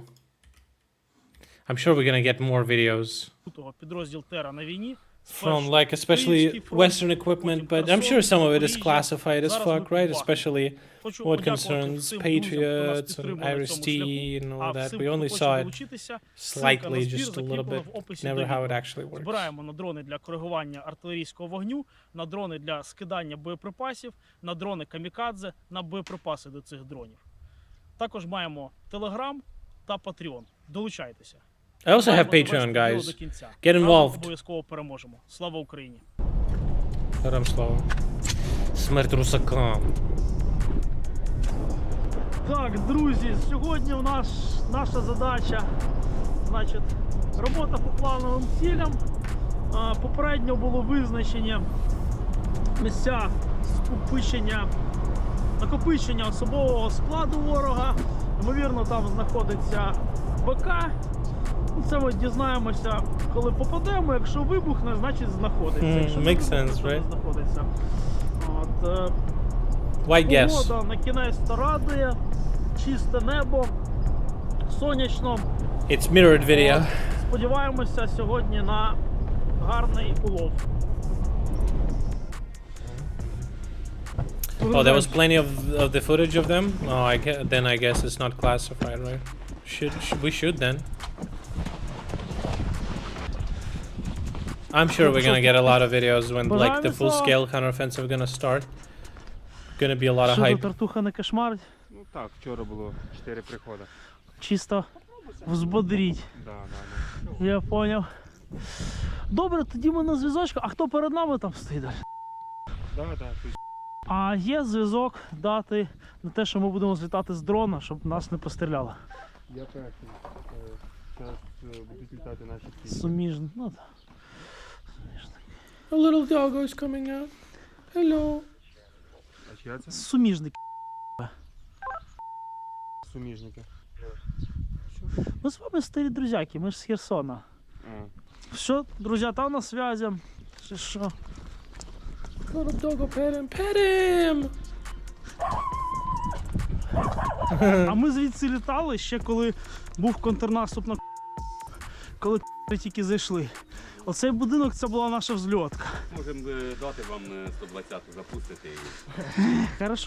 Хорошо, якщо у вас є міномет, то ми можемо з міномета запустити. Все, дякую. Будемо йти, скажемо, що ми пішли, щоб ви Another знали. little doggo. Давайте осторожненько. Ти зараз літає, сука, наверное, все. A Starlink, look at that. Сейчас.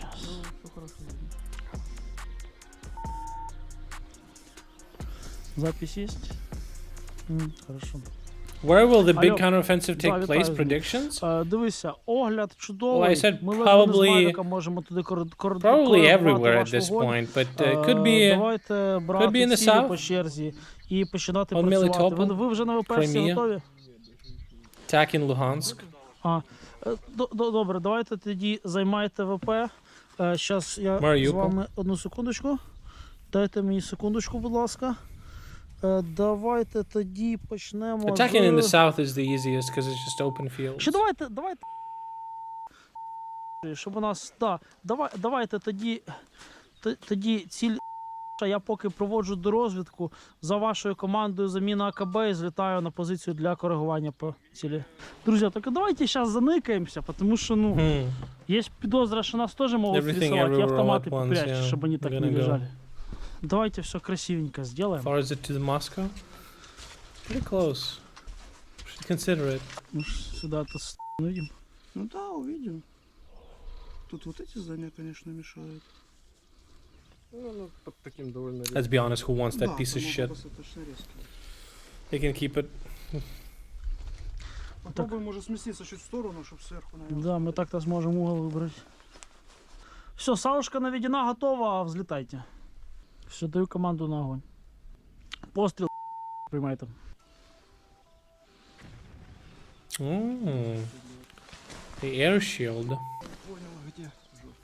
So it means that even before F-35s arrive, that's what everyone was saying, right? Especially in the Nordic countries, they wanted to get rid of F-16s for a while now. So makes perfect sense. Zelensky went there Постріл, to приймайте. take it off their hands. It's crazy. We're getting the planes before attack comes. Жура, можешь показать? Well, we technically got Storm Shadow, so technically we already have everything. Every type of equipment. Кидаєте, да, по корректурке, наверное, попросить. I mean, everyone's been saying that Crimea is the crown jewel of Putler. So it could be that he would want to protect it by diverting troops there.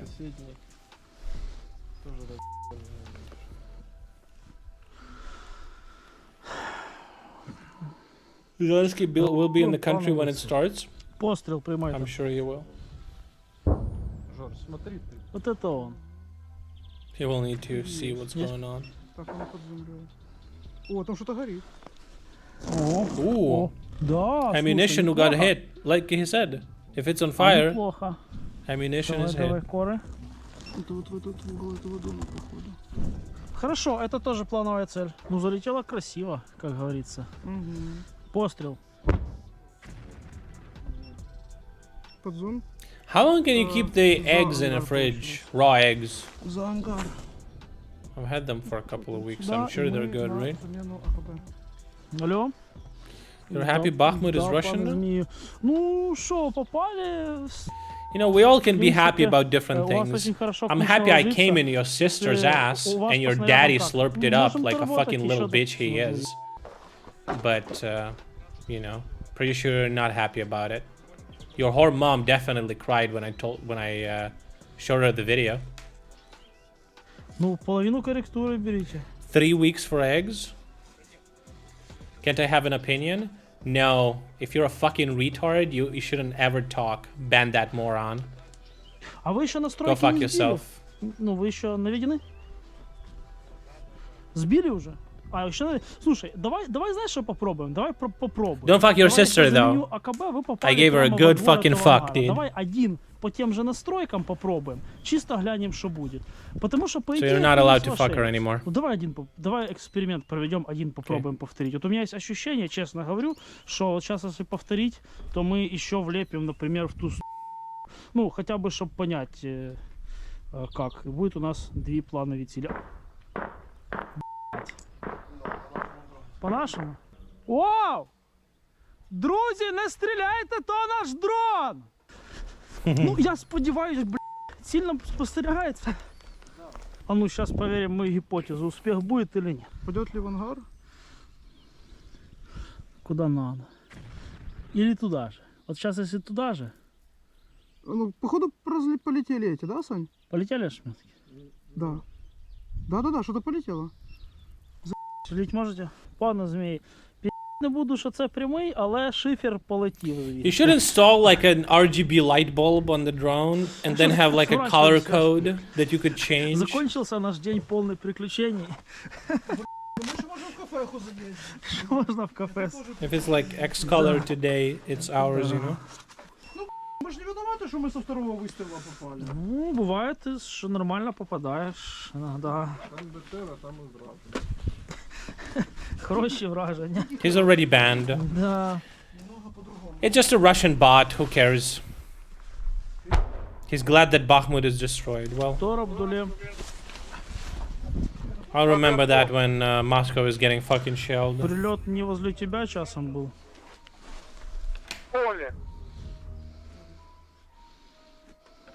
Плюс. Ну, мы готовы выходить. Не, вот так лучше. Дистанция большая в поле от тебя? Сань, бери что-то. Ой, это 500. Это близко. Тор, будь в укрытии, мы вдоль хат до тебя дойдем. Плюс. Давайте в темпе.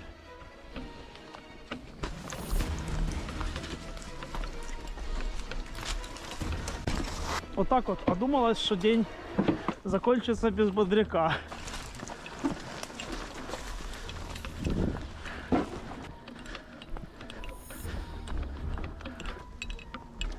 Ложись!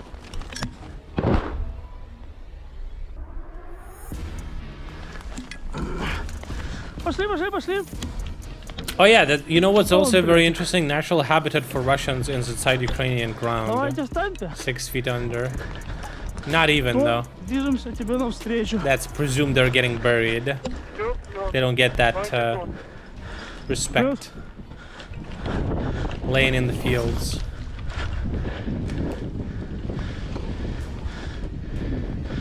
Oh shit. Mud.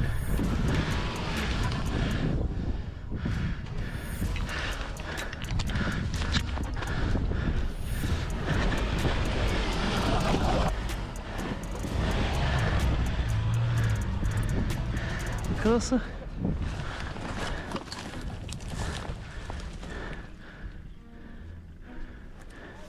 Грузимося! Тихо! З машини! Грузимося! Нормально, нормально!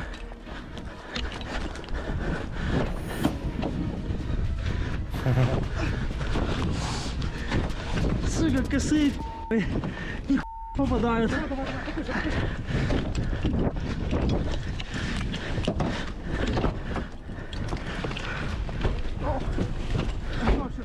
Погнали! Damn, bro. It is intense. Вот же ж п***ство. Вот точно так же прилетело, когда вот в это поле. You will be an old man by the time of this counteroffensive?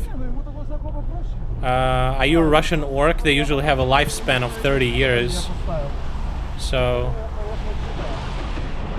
Makes sense. Ну, троечку в Could be поле. old by now already, technically speaking. By your standards. А я Not вот by the так world говорю, standards. Приехали, по плановой цели въехали, бодряка нам не дали. 15-minute hack? Pretty old, you know? That's an average lifespan of a Russian newborn.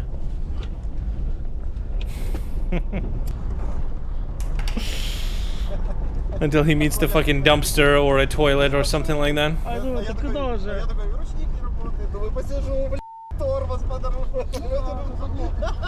Or like the skeletons you will need to give up. Да, типа под Bro, you think you обстрелом killed 350 of our 1,000 of our troops? You're brainwashed on propaganda. Fucking degenerate Russian orc. You were taking... Your army was taking a city of 10,000 people for 8 months? В горнило войны прямо едет. In 2 weeks, we're gonna take it back. What the fuck do you think? You achieved something there? Over 9 months? Их пободрили. Они Oh, нас пободрили. I don't keep track of that. Да, давай спокойней. We're gonna take it back in couple of weeks. Итоги подведем. Ціль знищена, полыхнула с огоньком. And obviously, it's a British car. It's the wheel is on the right. Вражено. Oh man, these fucking Russians, they just never learn, right?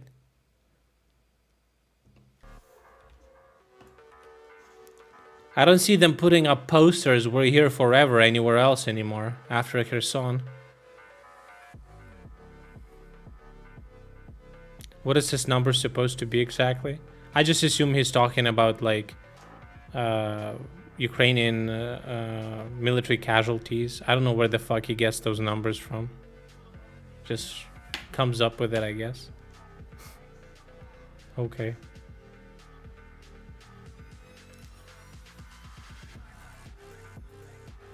My source is that I made it the fuck up. Yeah, exactly. That's his source.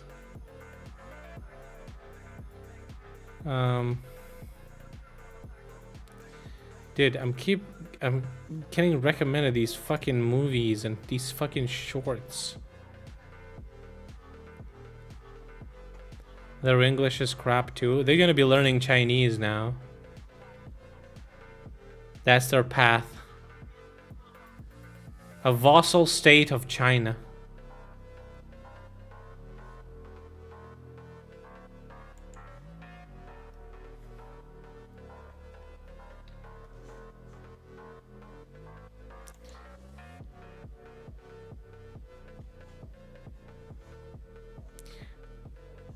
I don't know. What I've heard from our guys, they just take our numbers and they say it's the other way around. I don't know. It's like Russia does that with everything, right? Oh, it's not us attacking, it's Ukrainians attacking their own guys. Oh, really? Okay, dude. Ugh. Okay. They're not saying that anymore. Seems like nobody has any nobody believes that shit anymore. So they stopped. Oh, are we getting ridiculed for saying this? Okay, don't say that anymore. Let's say some other bullshit. An explosion in Dnipro. Not clear where it came from.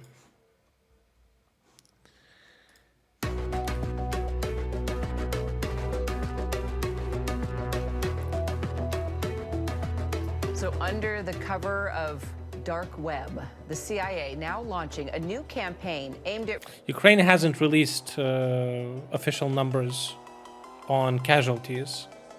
So there's no numbers. We don't know. Could be not. We don't know. recruiting Russian spies, hoping to convince them to share secret information about their country. And it's doing it through a video in Russian posted to the CIA's social media website, even quoting Russia's greatest writer of all time, Leo Tolstoy. I do not believe in revolution. True lives are lived when small changes occur in the hearts of people. So as Russia loses ground in a renewed Ukrainian advance, will these words of Tolstoy within a cinematic video of a weary spy be enough to bring forward disaffected Russians to help support a free Ukraine? Foreign correspondent Tom Sufi Burridge is in Kyiv with the latest. Это всегда будет моя Россия. A rare public appeal from the CIA, reaching out to disaffected Russians in this video posted on social media. Funny presuming they fucking know how to read English, dude. Yeah. The CIA calling on people in Russia Contact to CIA. face up to the truth and act by sharing information with the US via secure links online. The video quoting famous Russian writers Dostoevsky and Tolstoy. Russians don't know those writers. Russians don't read books. They go to fucking plant to put a thing into a thing, get 5,000 rubles a month, and die of fucking vodka poisoning. That's what they do there. There's nothing else to do. I can't even blame them, you know? The White House asked why it's being published now. It's not uncommon for them to use video as an opportunity to see if they can encourage others to help them out. It comes after news that an American Patriot air defense system was damaged when a major barrage of Russian missiles hit Kyiv. It didn't hit Kyiv, it was destroyed. A US official saying the Patriot is still operational and could be fixed soon. ABC News given exclusive access to another US-supplied air defense system, the Avenger. Avengers! Assemble! Get your junk and sling your hook. Get back across the 1991 border. Take to your heels before we drop you onto your knees. Damn. To suck my dick, he added. Real. Nice hair, by the way. I thank the members of the Security Council and the Secretariat. Je remercie le représentant I thank de the l'Ukraine. representative of Ukraine.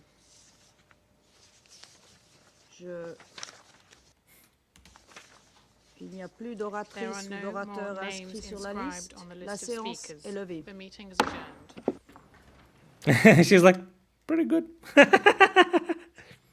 All right, that was a good one. All right. The Avenger is a highly mobile air defense Avengers! system. This unit's job is to hunt down a Watch Russian them ball! drone or missile, and then the heat-seeking technology on board does the rest. Bro, what is he fucking saying again? Hard to hear the news that wanker position beat Ukraine in Bakhmut. They didn't. We still control some of the city. Effectively, I wouldn't even argue against this. Effectively, Russians took it. Does it change anything?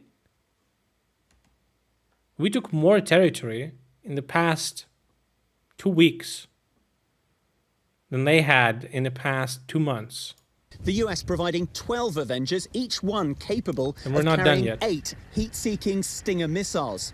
And news this morning that a former US Green Beret, 45-year-old Nick Maimer, was killed near the fierce battle for Bakhmut. According to a friend, Maimer was working in the area in a humanitarian capacity. Humanitarian, meaning killing Russians, saving Ukrainian lives. True. Tom joining now live from Kharkiv. Also with me, ABC News contributor and former senior operations officer for the CIA. I was right the whole time. Ukraine would get F-16s once the Patriot would be up and running to destroy hypersonic missiles. Hypersonic missiles are air to ground.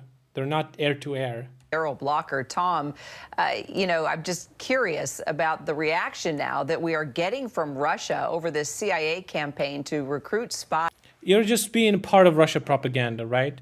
Do you think why Prigozhin said that he took Bakhmut while not the whole city is taken? He said that because there is a Ukrainian counteroffensive, and it's in a small bidirectional attack around Bakhmut. They needed to say, oh, no, we won, actually. Ukraine getting F-16s, we took Bakhmut. Everyone talk about Bakhmut. What are they They're just trying to stir shit in the news again. saying? Well, Dmitry Peskov, Kira, who is president... F-16's airbase needs Patriot protections, can't use roads like Soviet planes. Where did you read that? It's not the first time I fucking read that. It can. Where did you read that shit? F-16 can use roads. It was used all around the world. The fuck are you talking about? Putin's official spokesperson.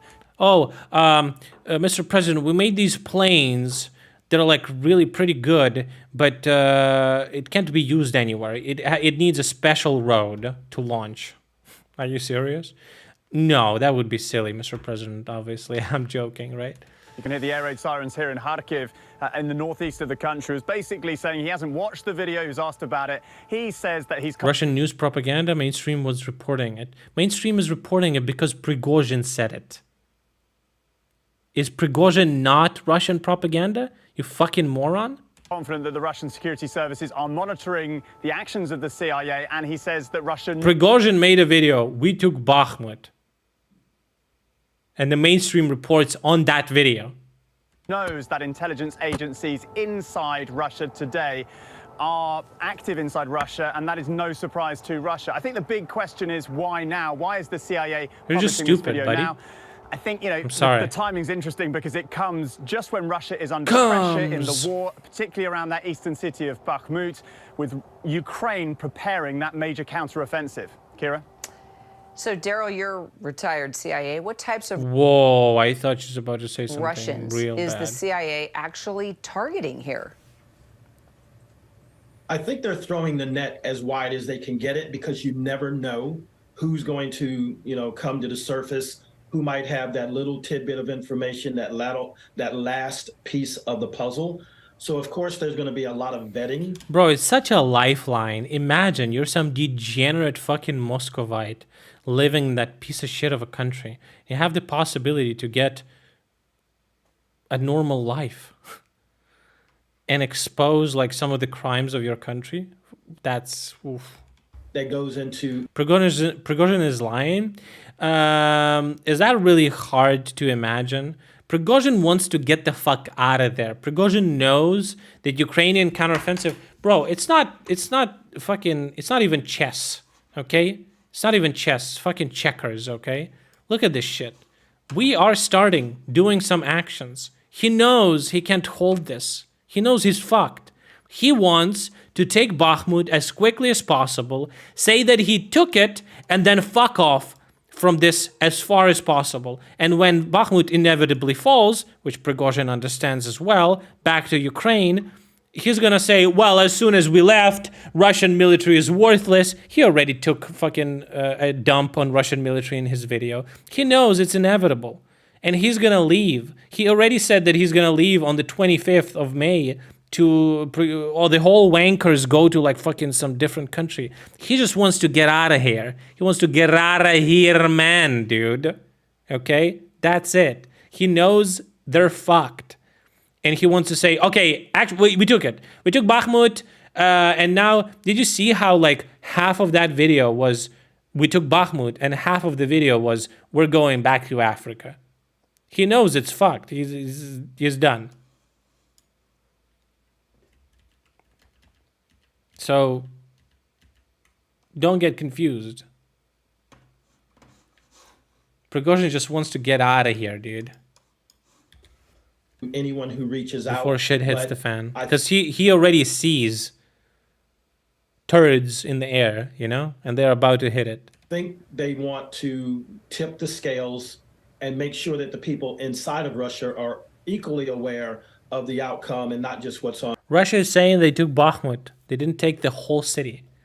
But it doesn't even matter. Let's say they did. It doesn't really change anything. What they want specifically by this claim is to say, is to try and trump our news of getting into their flanks, of our news receiving F-16s or whatever. And also, it means that Wagner technically did their job, and now they want to leave. They want to leave, bro. That's the main thing here. So Prigozhin said that, and now he wants to leave as quickly as possible. He gave 5 days, basically. But that's his estimation of how long the defense is going to hold, I guess. And then he's, whoops, says, I'm going to leave. Bye. On Russian TV. And Ukrainian forces are just going to take it back. Well, and then Prigozhin's going to be like, oh, you see, Russian military is fucking worthless. It was only us. We did everything. If not for us, blah, blah, blah. Daryl, how do you know you're not bringing in a double agent? That is always the concern, but there are layers and layers of vetting that goes into assessing the information that's coming in, to assessing the individual that's providing that information, their motivations. So all of that is factored into. Well, Bakhmut holds value, first of all. No, I haven't experimented with plugins. I was busy with other stuff.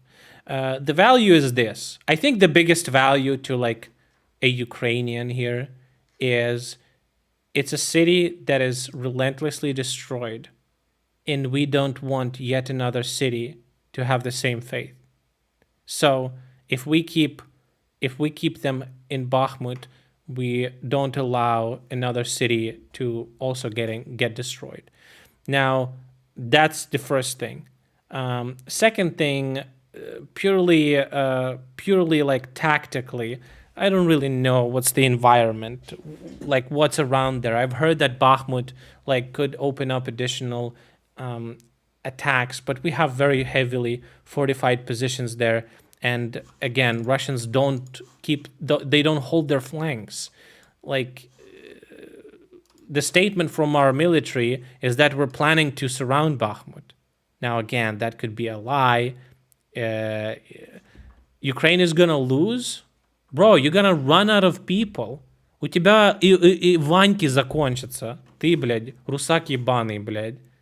Вас там уже сдохло, нахуй, 200 тысяч ублюдков, блядь.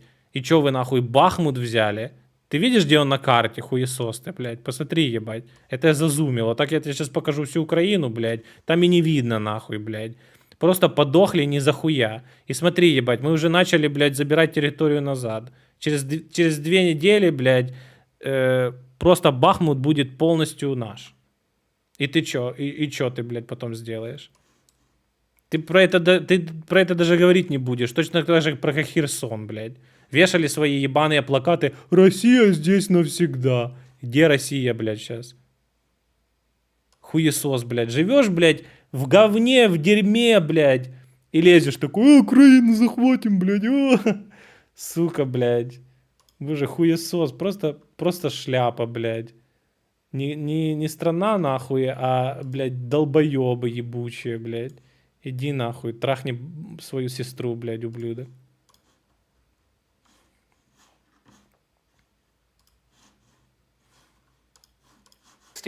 No, we were watching this one. The process, we don't take anything at face value, and certainly with as sensitive as a Russian source, we are going to be ever vigilant, or the CIA is going to be ever vigilant in vetting and ensuring that those folks are providing the information and that it's accurate.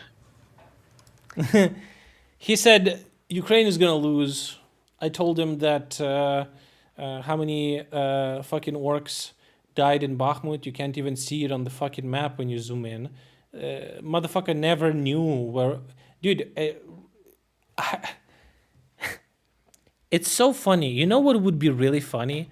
What would be really funny is just asking any Russian to show Bakhmut on the map, them failing miserably, and then asking, is that really worth? I mean, their lives are worthless, so obviously they have no value. So the question itself is kind of pointless. But you know, asking them if that was worth it.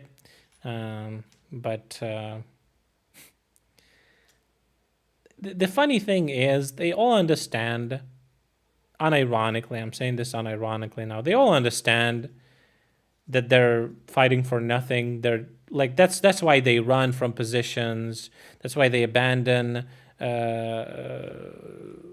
trenches and all of that shit. And that's the guys who are there already. Regular Russians don't give a fuck at all. It's just like a thing. You can't, at this point, you're too deep into the shit. You can't say that. It's very hard to call yourself a criminal supporting a criminal regime, that the country is fucked. It's very hard to like internalize all of that shit. So they pretend it's not real. It's somewhere back in the back of their head, but they would rather believe in this idea that they're like liberators and shit like that. But they all understand deep inside that. So, Tom, now to the fighting there in Russia would be happy with keeping the land. They tried to do that already several times. It's not going to happen. Taking it all back, and we will. We'll see. Ukraine. We are hearing that U.S. Patriot missile defense system was damaged during a Russian strike.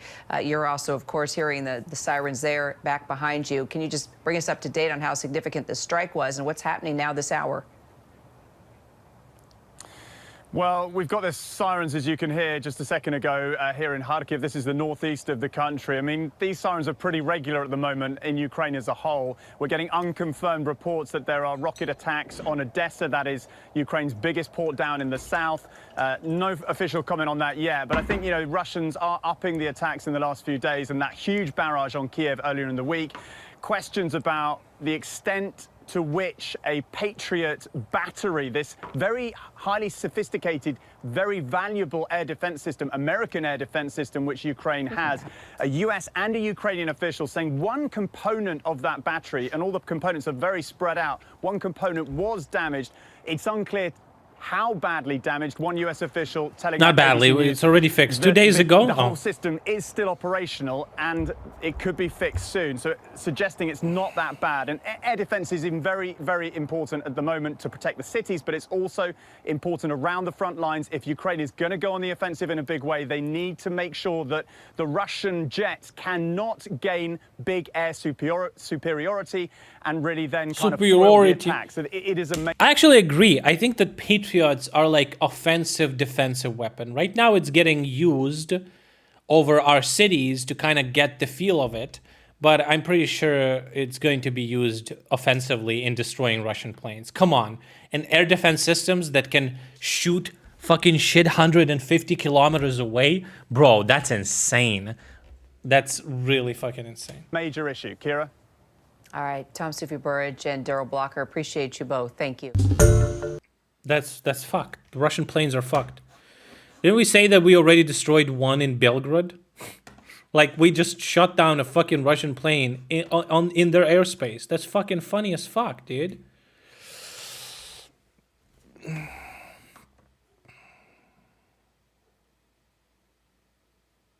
This is the video that Wankers posted. They took it.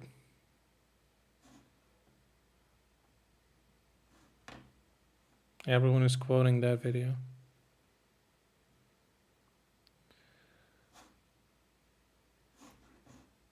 $150 miles? Really? Is it 150 miles? Those 4 aircrafts may have been downed as a Patriot. I think Prigozhin also said that it was shut down by their own air defense. But again, this is Prigozhin. He would gladly shit on Russian military being incompetent. Prigozhin actually insults Russian army at the end, implying that Ukrainian army is better. Yeah, I'm telling you, Prigozhin's plan here is to say that he's the winner and he's the coolest. Say that the Russian army is the shittiest and fucking trash. Leave Bakhmut really quickly. See that it's going to be inevitably captured by Ukrainian troops. Say that Russian army is useless. That Russian military command is useless. Perhaps they will just blame, even Putin will blame Shoigu and Gerasimov. Maybe Prigozhin is going to take a higher status in Russia. I don't know. What's 150 miles for people that didn't hit their head? It's like 220 kilometers. So I think that's the plan. So he's always like he's always bringing up Shoigu and Gerasimov, and he doesn't necessarily say like Russian military, like in a sense that soldiers, you know, but he always says that Shoigu. Где?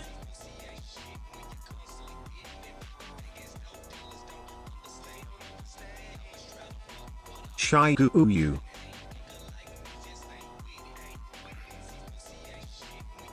Russia's only offensive capability was wankers. Oh, at this point, I don't know. I think it doesn't matter really.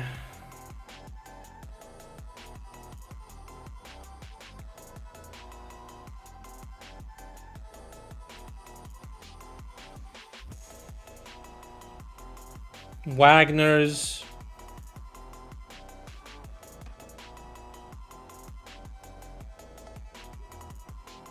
Russians.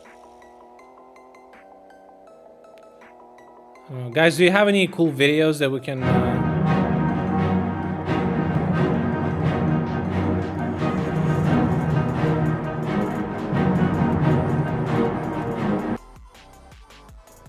what is this?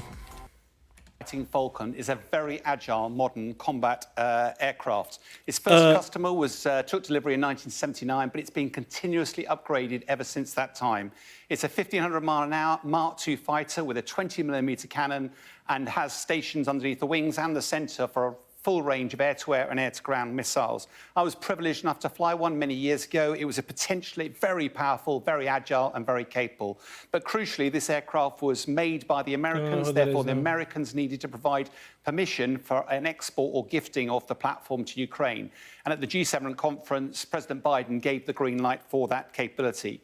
But who operates this aeroplane? There are over 5,000 of these platforms in service all the way around the world. It's the most widely exported aircraft. The US is the largest customer, but they've also been exported through Europe to Israel and the Middle East. But some are being retired in favor of the F-35, the Joint Strike Fighter. And if we look at Europe alone, in Norway, their fleet of 64 F-16s has already been retired last year, and the Dutch are getting rid of 24 in the very near future. That might provide a pool of aircraft for the Ukrainians.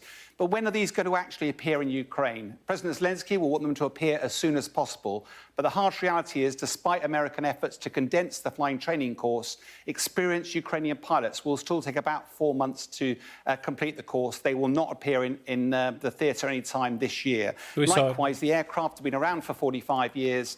They have lots of different software standards and hardware standards in service. Ukraine will need a common fleet. But let's not distract from the fact that this is a major, significant development. President Putin will have judged that over time, Western appetite for the conflicts in Ukraine would wane. But this commitment by the international community to provide F-16s to give Ukraine its own combat air capability over the long term will prove a grave concern for President Putin. Moscovian armored assault near Pisky went wrong. Is this new?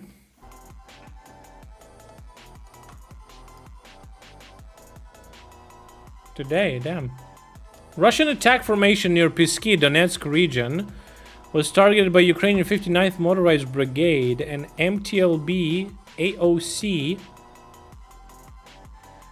was destroyed after running over an anti-tank mines.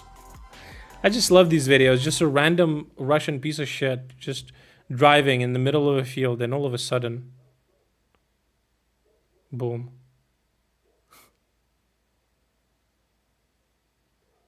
Anti-mining equipment? Nah. Nah. AOC, you like her? Wasn't she against support, military support for Ukraine? It's pretty cringe, my guy.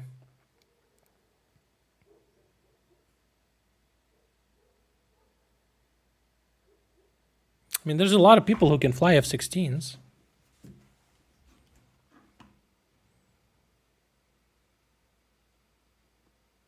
Are these not getting fucked or what? Are they still... How are they still driving, guys? Russian propaganda not happy? Oh! Dude. That's a... That was a fucking javelin.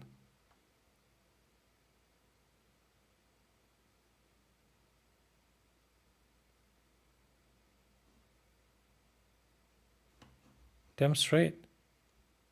Hammers. By name. Oh shit! $20, 9 month, 19 days. Mouth. 70k.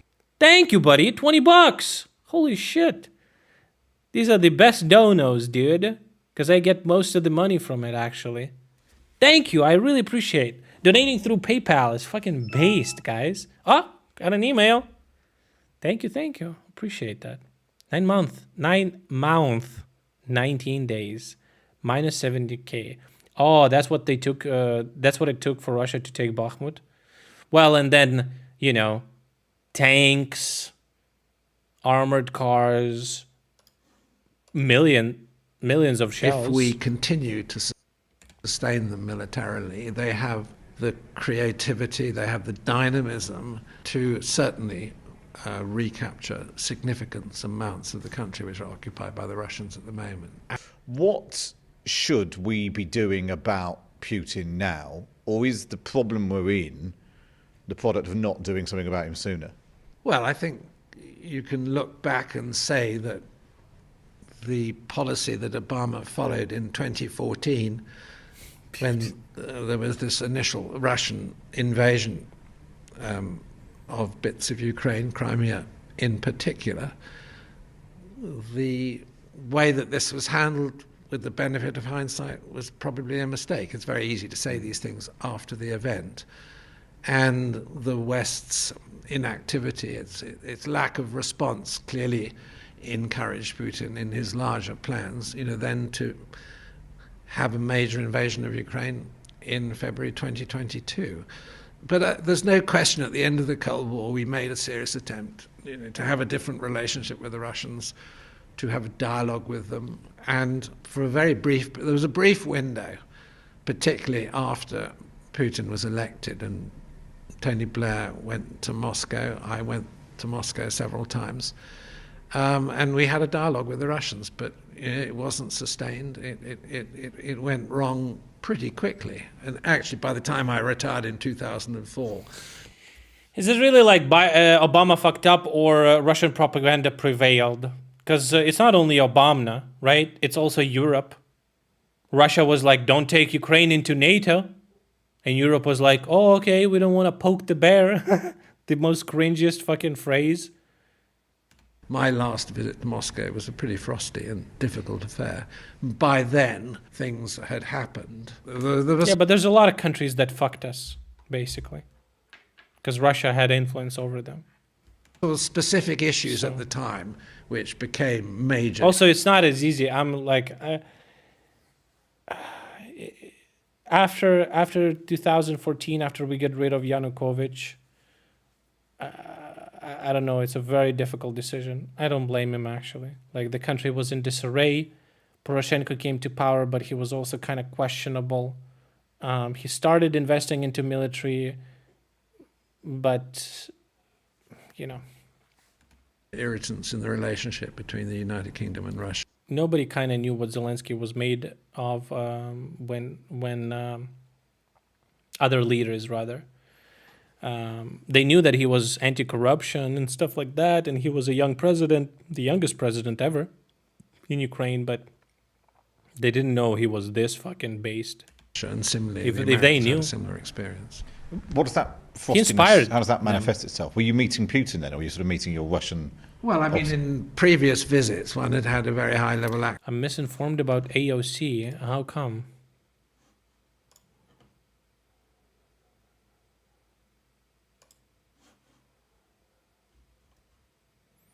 Russian invasion of Ukraine is indefensible. The US is right to impose targeted sanctions on Putin and his oligarchs. We must work with our allies to prepare a refugee crisis on a massive scale.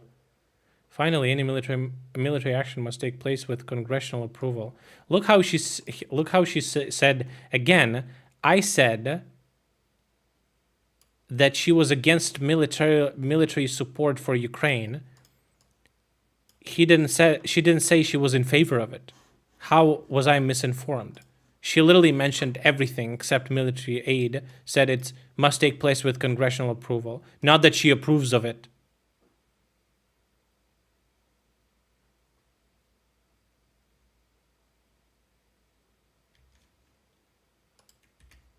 Access and very interesting meetings and conversations, which were unique because, none of us had had that experience during the Cold War. So, I'm sorry, the question to you, sir, how am I misinformed?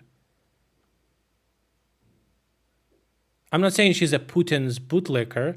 I'm saying that she was against military aid for Ukraine. Which is cringe. You can be against Putin and be like a pacifist, which is degenerate. Doesn't mean that if you have one good take, it doesn't mean all of your takes are good. She voted for aid. Was that in the beginning? Because I remember I heard, listen, maybe I'm wrong. I heard that she was against that. She was like, we shouldn't be too hasty. We need to think about it, shit like that. Talking about AOC. But the last time I went to Moscow, you could feel the doors were closing and that you were not welcomed in the same way as one had been. Well, you said I'm wrong, and you linked me her tweet, and nowhere in the tweet she says that we need to give weapons to Ukraine. And again, I'm saying I could be wrong, but show me where I'm wrong. AOC and her close allies are pacifists. They got pressured into voting yes.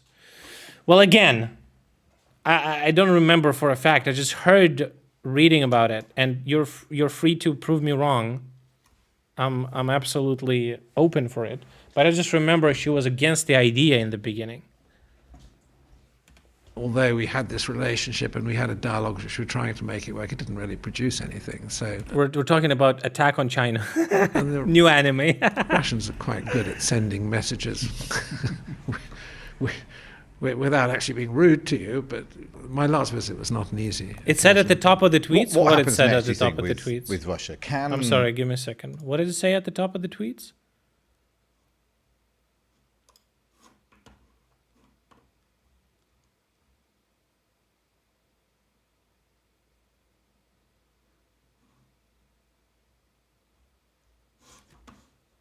What?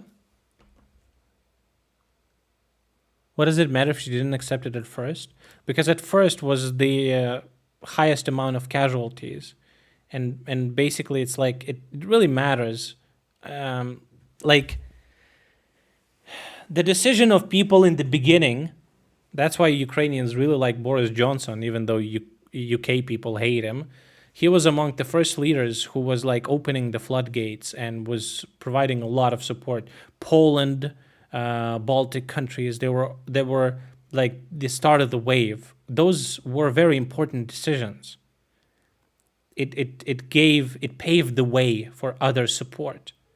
And when you have people that are currently are in favor of supporting Ukraine militarily, but weren't in the beginning, it costed us lives. Don't forget that.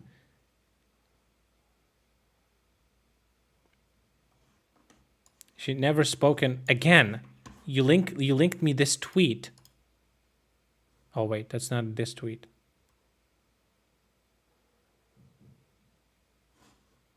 I don't know. I'm not saying she's against Ukraine. I'm saying she's against weapons, and that's a really cucked way of looking at things when a country is in war. You understand? And it costed lives, thousands.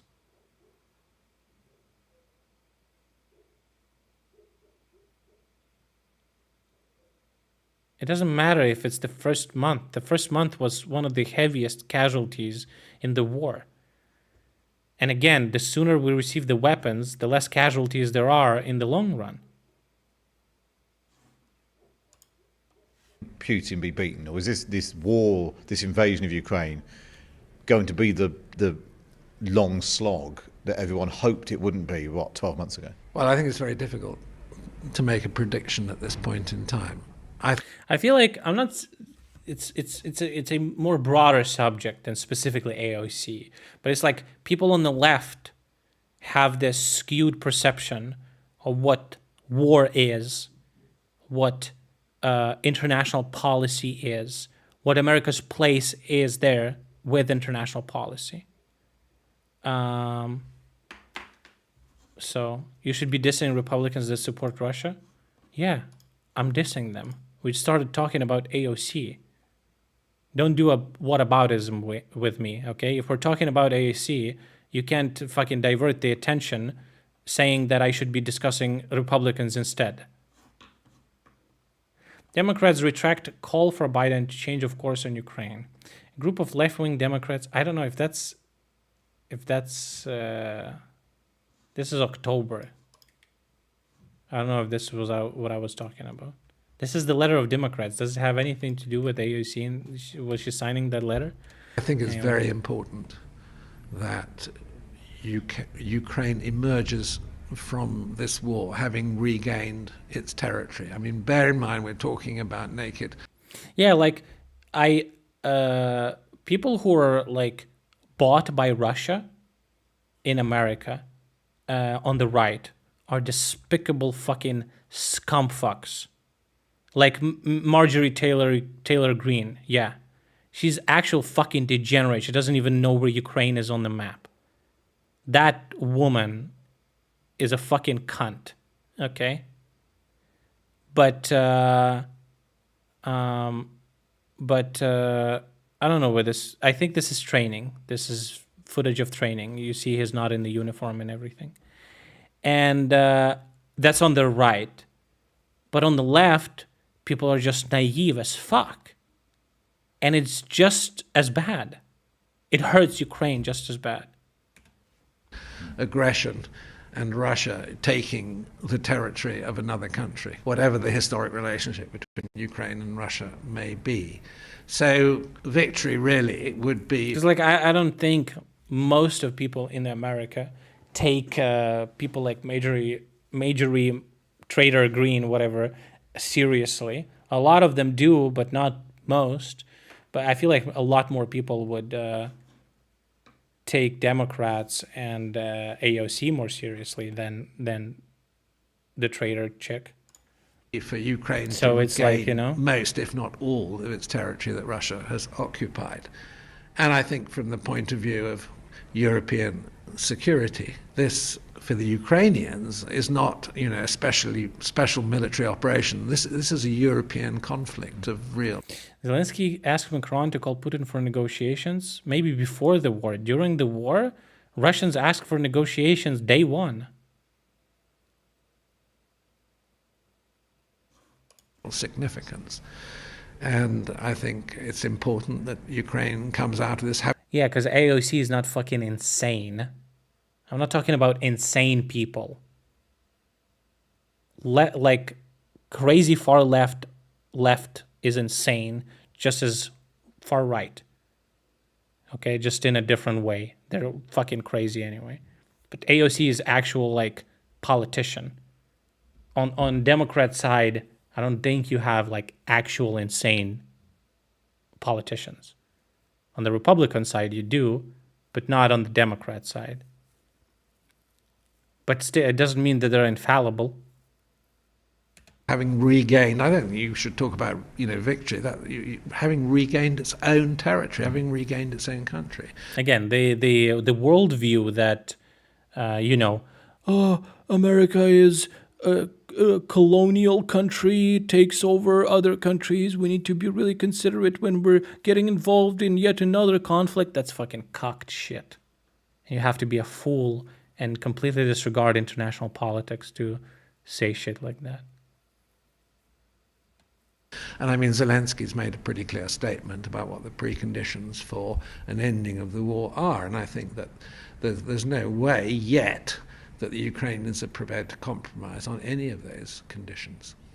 And what do you say to those people? Chomsky is a fucking degenerate. I would be very curious to see a person who unironically takes that old fucking loser seriously. People who say, well, actually, that's not realistic. You need to talk about a settlement. You need to come to some... May 2022, vote on military aid for Ukraine. ACU votes yes. Okay, I stand corrected. Sort of peace compromise with China. That actually, Britain is not the all-powering... I just remember hearing something like that. ...global power that it was, and therefore we need to be willing to do Listen, deals. I've seen a lot of news. Okay. It's too early to... Dun, dun, dun, dun, dun. Yes, Volodymyr? It's very terrible what they do. Now they're in Kyiv. Do you have an idea on how many civilians were killed already? No. No, it's clear. It's total war. Yes, total war. Yes. So I think, Emmanuel, it's very important you to speak with Putin and have to stop him. Stop and negotiate. Okay, but which means you're ready to sit down around the table and start negotiating. Of course. Okay. We have to. Of course, we have to. Et un Conseil européen Negotiating, yeah. extraordinaire serait That's a great video. réuni donc Fucking Macron representative in chat, dude. Holy shit. Damn. ce soir Okay. à Bruxelles. On installe la sécurisée.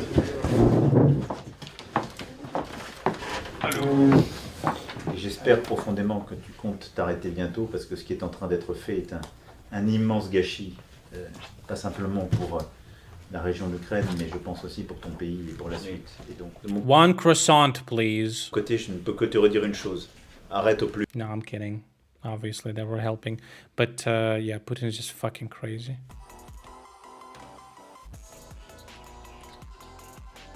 Apparently, the negotiations for Putin is capitulation, which is not the same. So, an agreement was not held.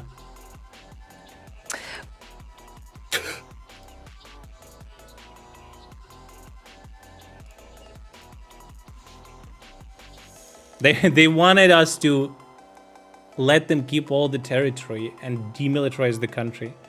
That was what they were asking, and then signed a decree that we will never try to join EU and NATO.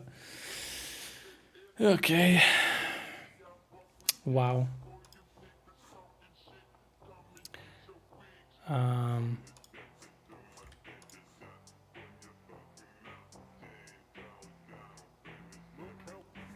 In hindsight, I think Macron calling and trying to talk so many times to Putin the first month or two was a good thing, because nobody can fucking say that Ukraine didn't want to negotiate.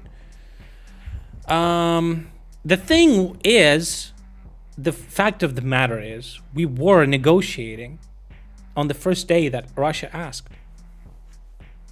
Our whole fucking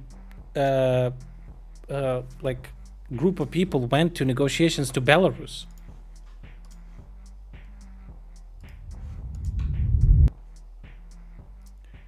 I don't think they use term Azov anymore. Azov. There's third separate assault brigade, which was formed out of former Azov, but there's still Azov battalion, which is volunteer type of battalion. And currently, they're one of the 8 assault groups that are going to liberate our land. So there's still Azov. Azov still exists. Can I watch this video? This looks pretty gruesome, my guy. I don't think I can. But I do recommend you to watch it. The amount of shit that those people took on themselves while protecting the country, it's crazy. Well, thankfully they're, you know, they don't, just like they don't believe in online bullying, so they just literally closed the screen and they weren't affected by it. But it says A3OB, not Azov. True. It's actually A3OB.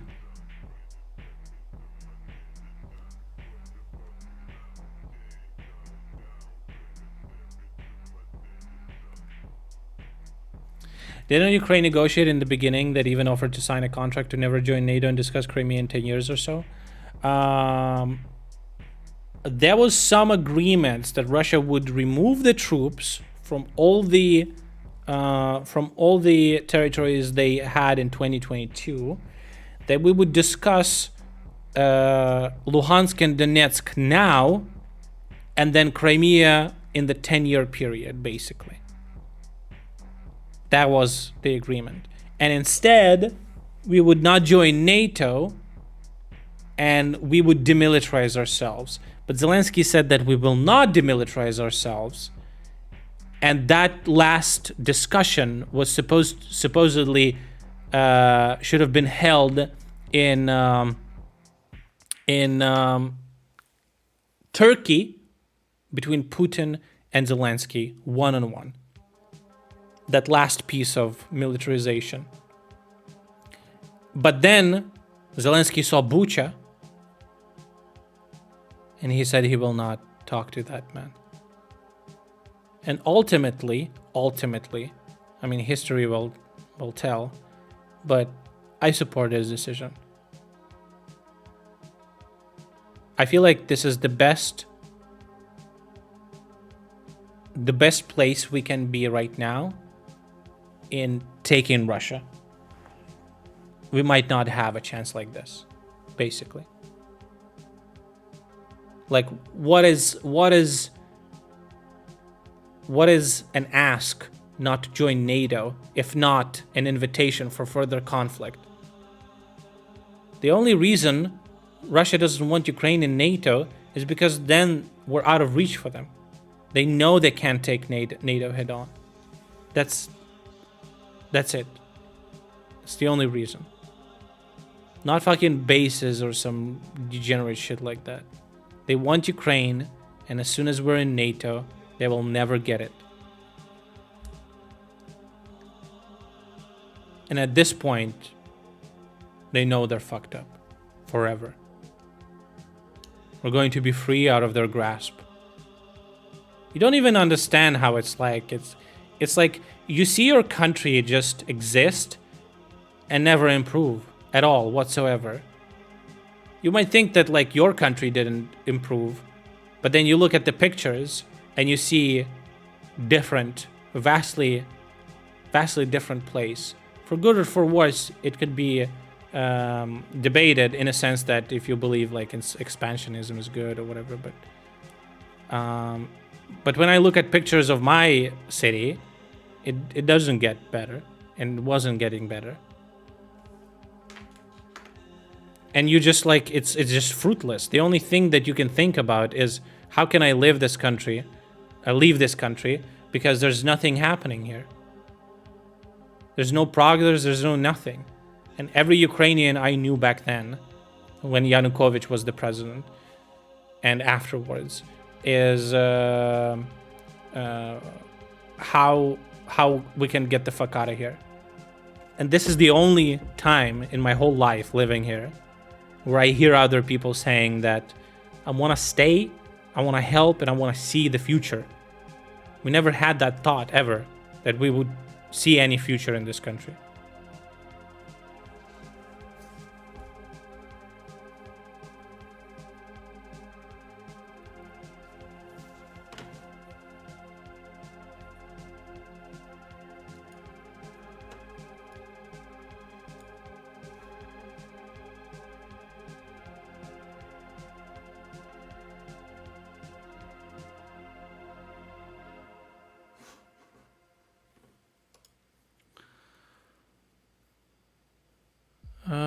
I don't do code right now, but yeah, I'll save the video for later. Did I expect so much effort from Ukrainian citizens the first days? Bro, you may think I'm like talking shit or not serious or whatever. At 7 a.m. in the fucking morning, okay, before everyone really understood the fuck is going on and woke up, Zelensky had a video up on his Telegram channel, and it was being spread everywhere. That we will fight, he will not leave. He will fucking fight himself if he needs to.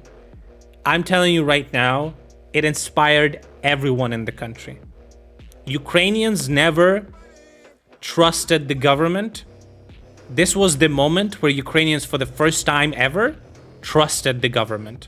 For the first time ever. Because when your president is like, I will put my life on the line, we never seen that. And this was no joke. He was attacked. This is not like he's sitting in Poland and he's like, I'm never surrendering. No, he was there. When he says it was important, it was. Because he didn't only inspire Ukrainians, that there was queues. There was queues. A fucking kilometer-long queues to fucking conscription centers. And Zelensky also inspired our military, our officials, everyone. It just said, I'm staying, I'm fighting. And it was like, and everyone was like, okay, I guess we're staying. I guess we're staying. No, Zelensky tut video was a different one. I'm talking about the first video. And he also said that he still had the suit. He also said that he will post videos every like fucking couple of hours. And he will talk directly to the nation. He was doing fucking Instagram stories and shit like that. It just shows you how good that to have a young president in a country. Because he would just, Russian propaganda would be like, oh, Zelensky ran away to Poland. See how they were targeting that? Because they knew it was important. They knew. And they were like preparing this campaign that Zelensky's leaving, he's in Poland. Zelensky literally fucking pulls out a phone out of his pocket, shows I'm here, and boom, it's fucking gone. I remember we had the green screen discussions on stream. It was so cringe.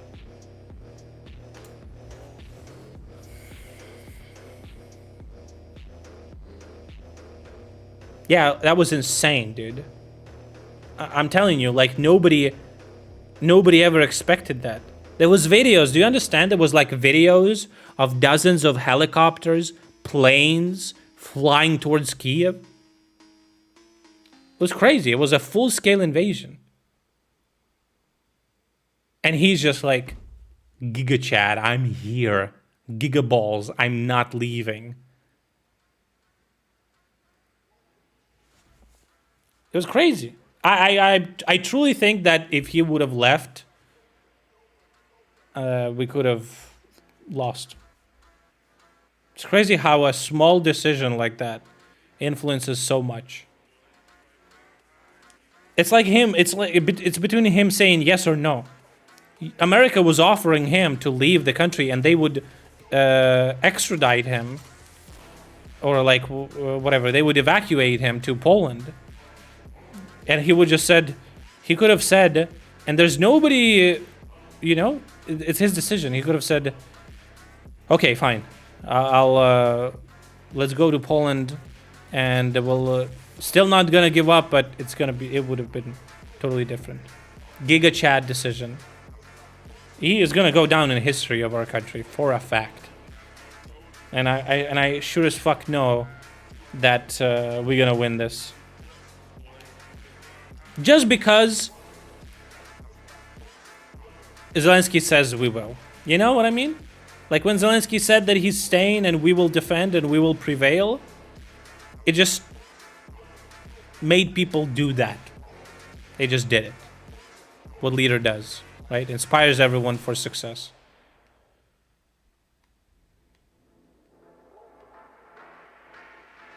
He'd only been in politics for a relatively short time. I don't understand that at all. When people say like people don't have politics experience, you don't need politics experience, especially to be a president.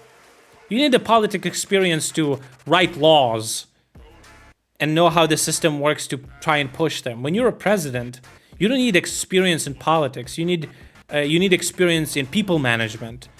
You need experience in giving speeches, in talking publicly. A fucking actor with a successful media company has all of those skills.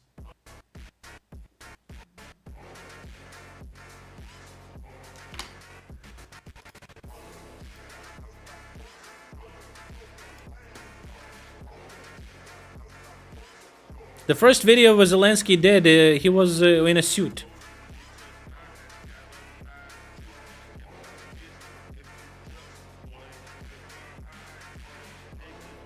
I think it might be this video. But I don't actually know. I know he posted several videos that day. А дальше по-русски. Сегодня я No, he says, and then I'm gonna say in Russian. No, he said something before that in Ukrainian.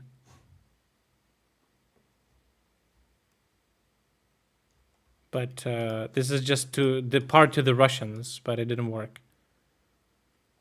So this is second part of maybe the same video that I'm talking about. U.S. Secretary of State Blinken was the main force in the decision to provide Ukraine with American F-16 fighter jets. Based. Didn't even blink. True.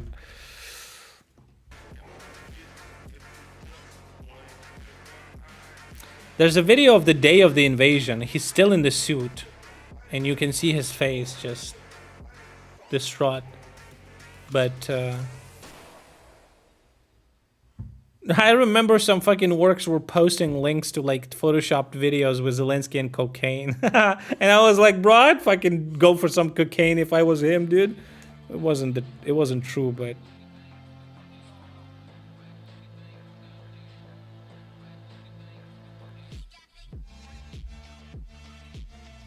how many F-16s would give to Ukraine? Blinking, yes. True. Well, they're called F-160 for a reason. Sir, they're called F-16s. F-160!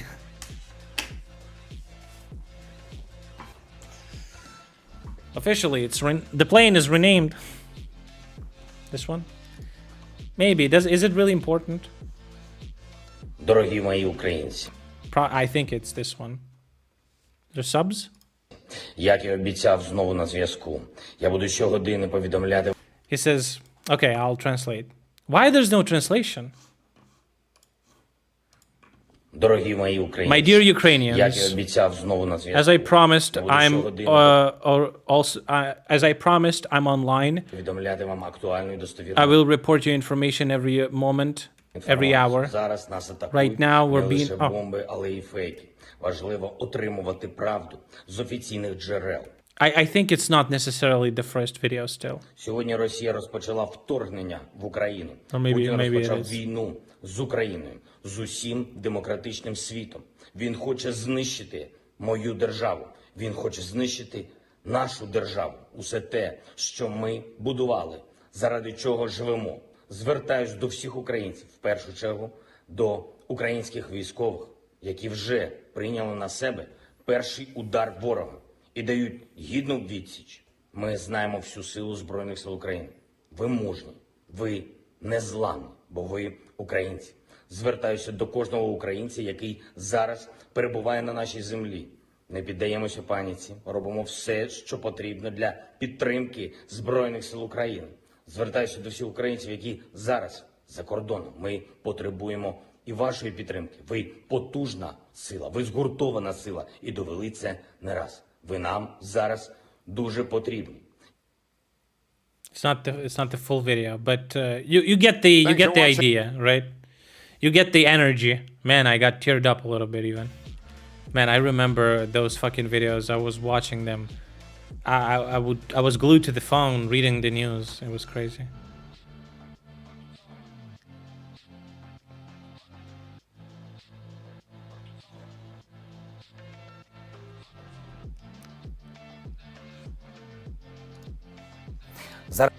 Is this the one? It's also not a full video, but what is this? Зараз немає жодних причин для хаотичних дій. Зробимо все, щоб так і було надалі. No. This is like pre. Ми віддані мирному і дипломатичному шляху. І будемо йти ним і тільки ним. Ми на своїй землі. Ми нічого і нікого не... This was like pre. We already, I think at this moment, they kind of, from the interviews that we saw and stuff like that, kind of was relieved, revealed that kind of knew it a little bit earlier. Yeah, I streamed from the first day, but I also streamed before that. I was streaming every day even before that, and I continued to stream every day after that happened too. I was doing like gaming and memes and all that stuff, and then all of a sudden, here I am building my IKEA bed, and the next day, Russia attacks. This bed right here that I fucked your mom on. I'm kidding. Not really.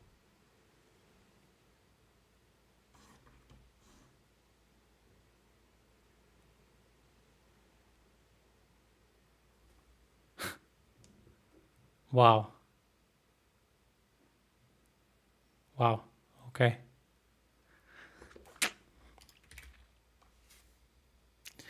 I like the contrast, right? What we are all about, what they're about. It's fucking funny.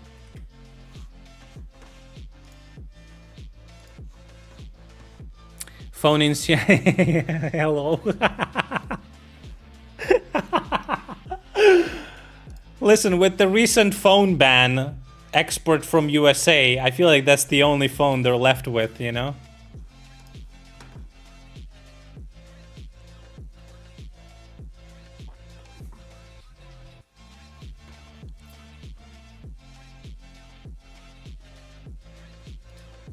Oh, this is exactly what I was talking about. This is a comment from our Speaker of the Eastern Armed Forces.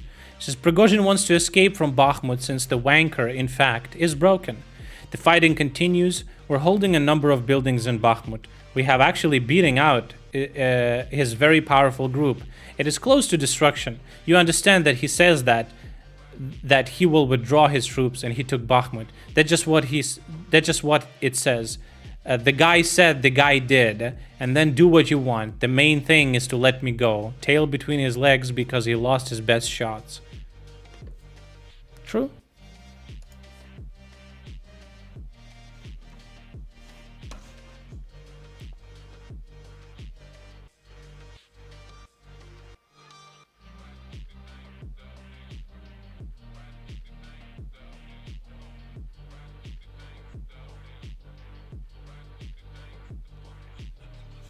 Yeah, the first days were crazy.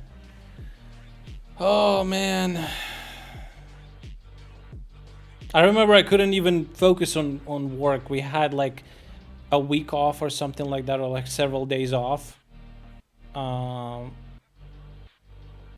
And after they were away, like for like, I think for about 2 to 3 months, I just couldn't stop reading news. I barely worked.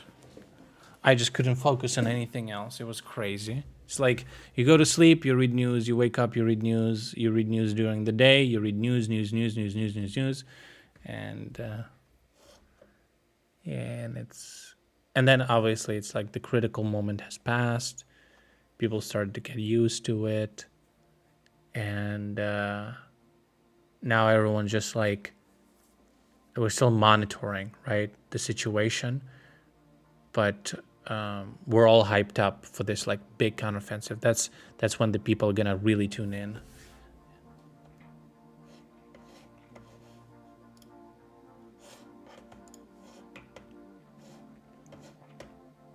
So yeah, crazy times.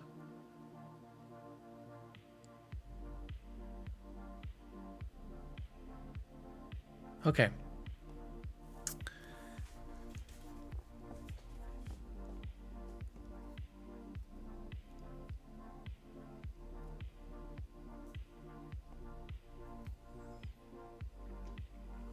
Let's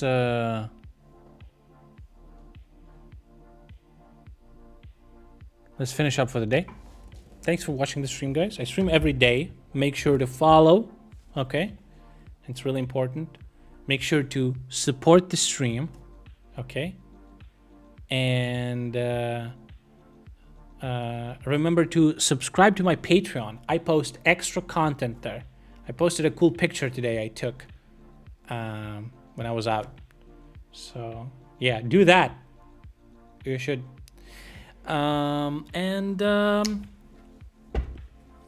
Join Discord, of course. Okay. Streaming every day. Bye. Leave.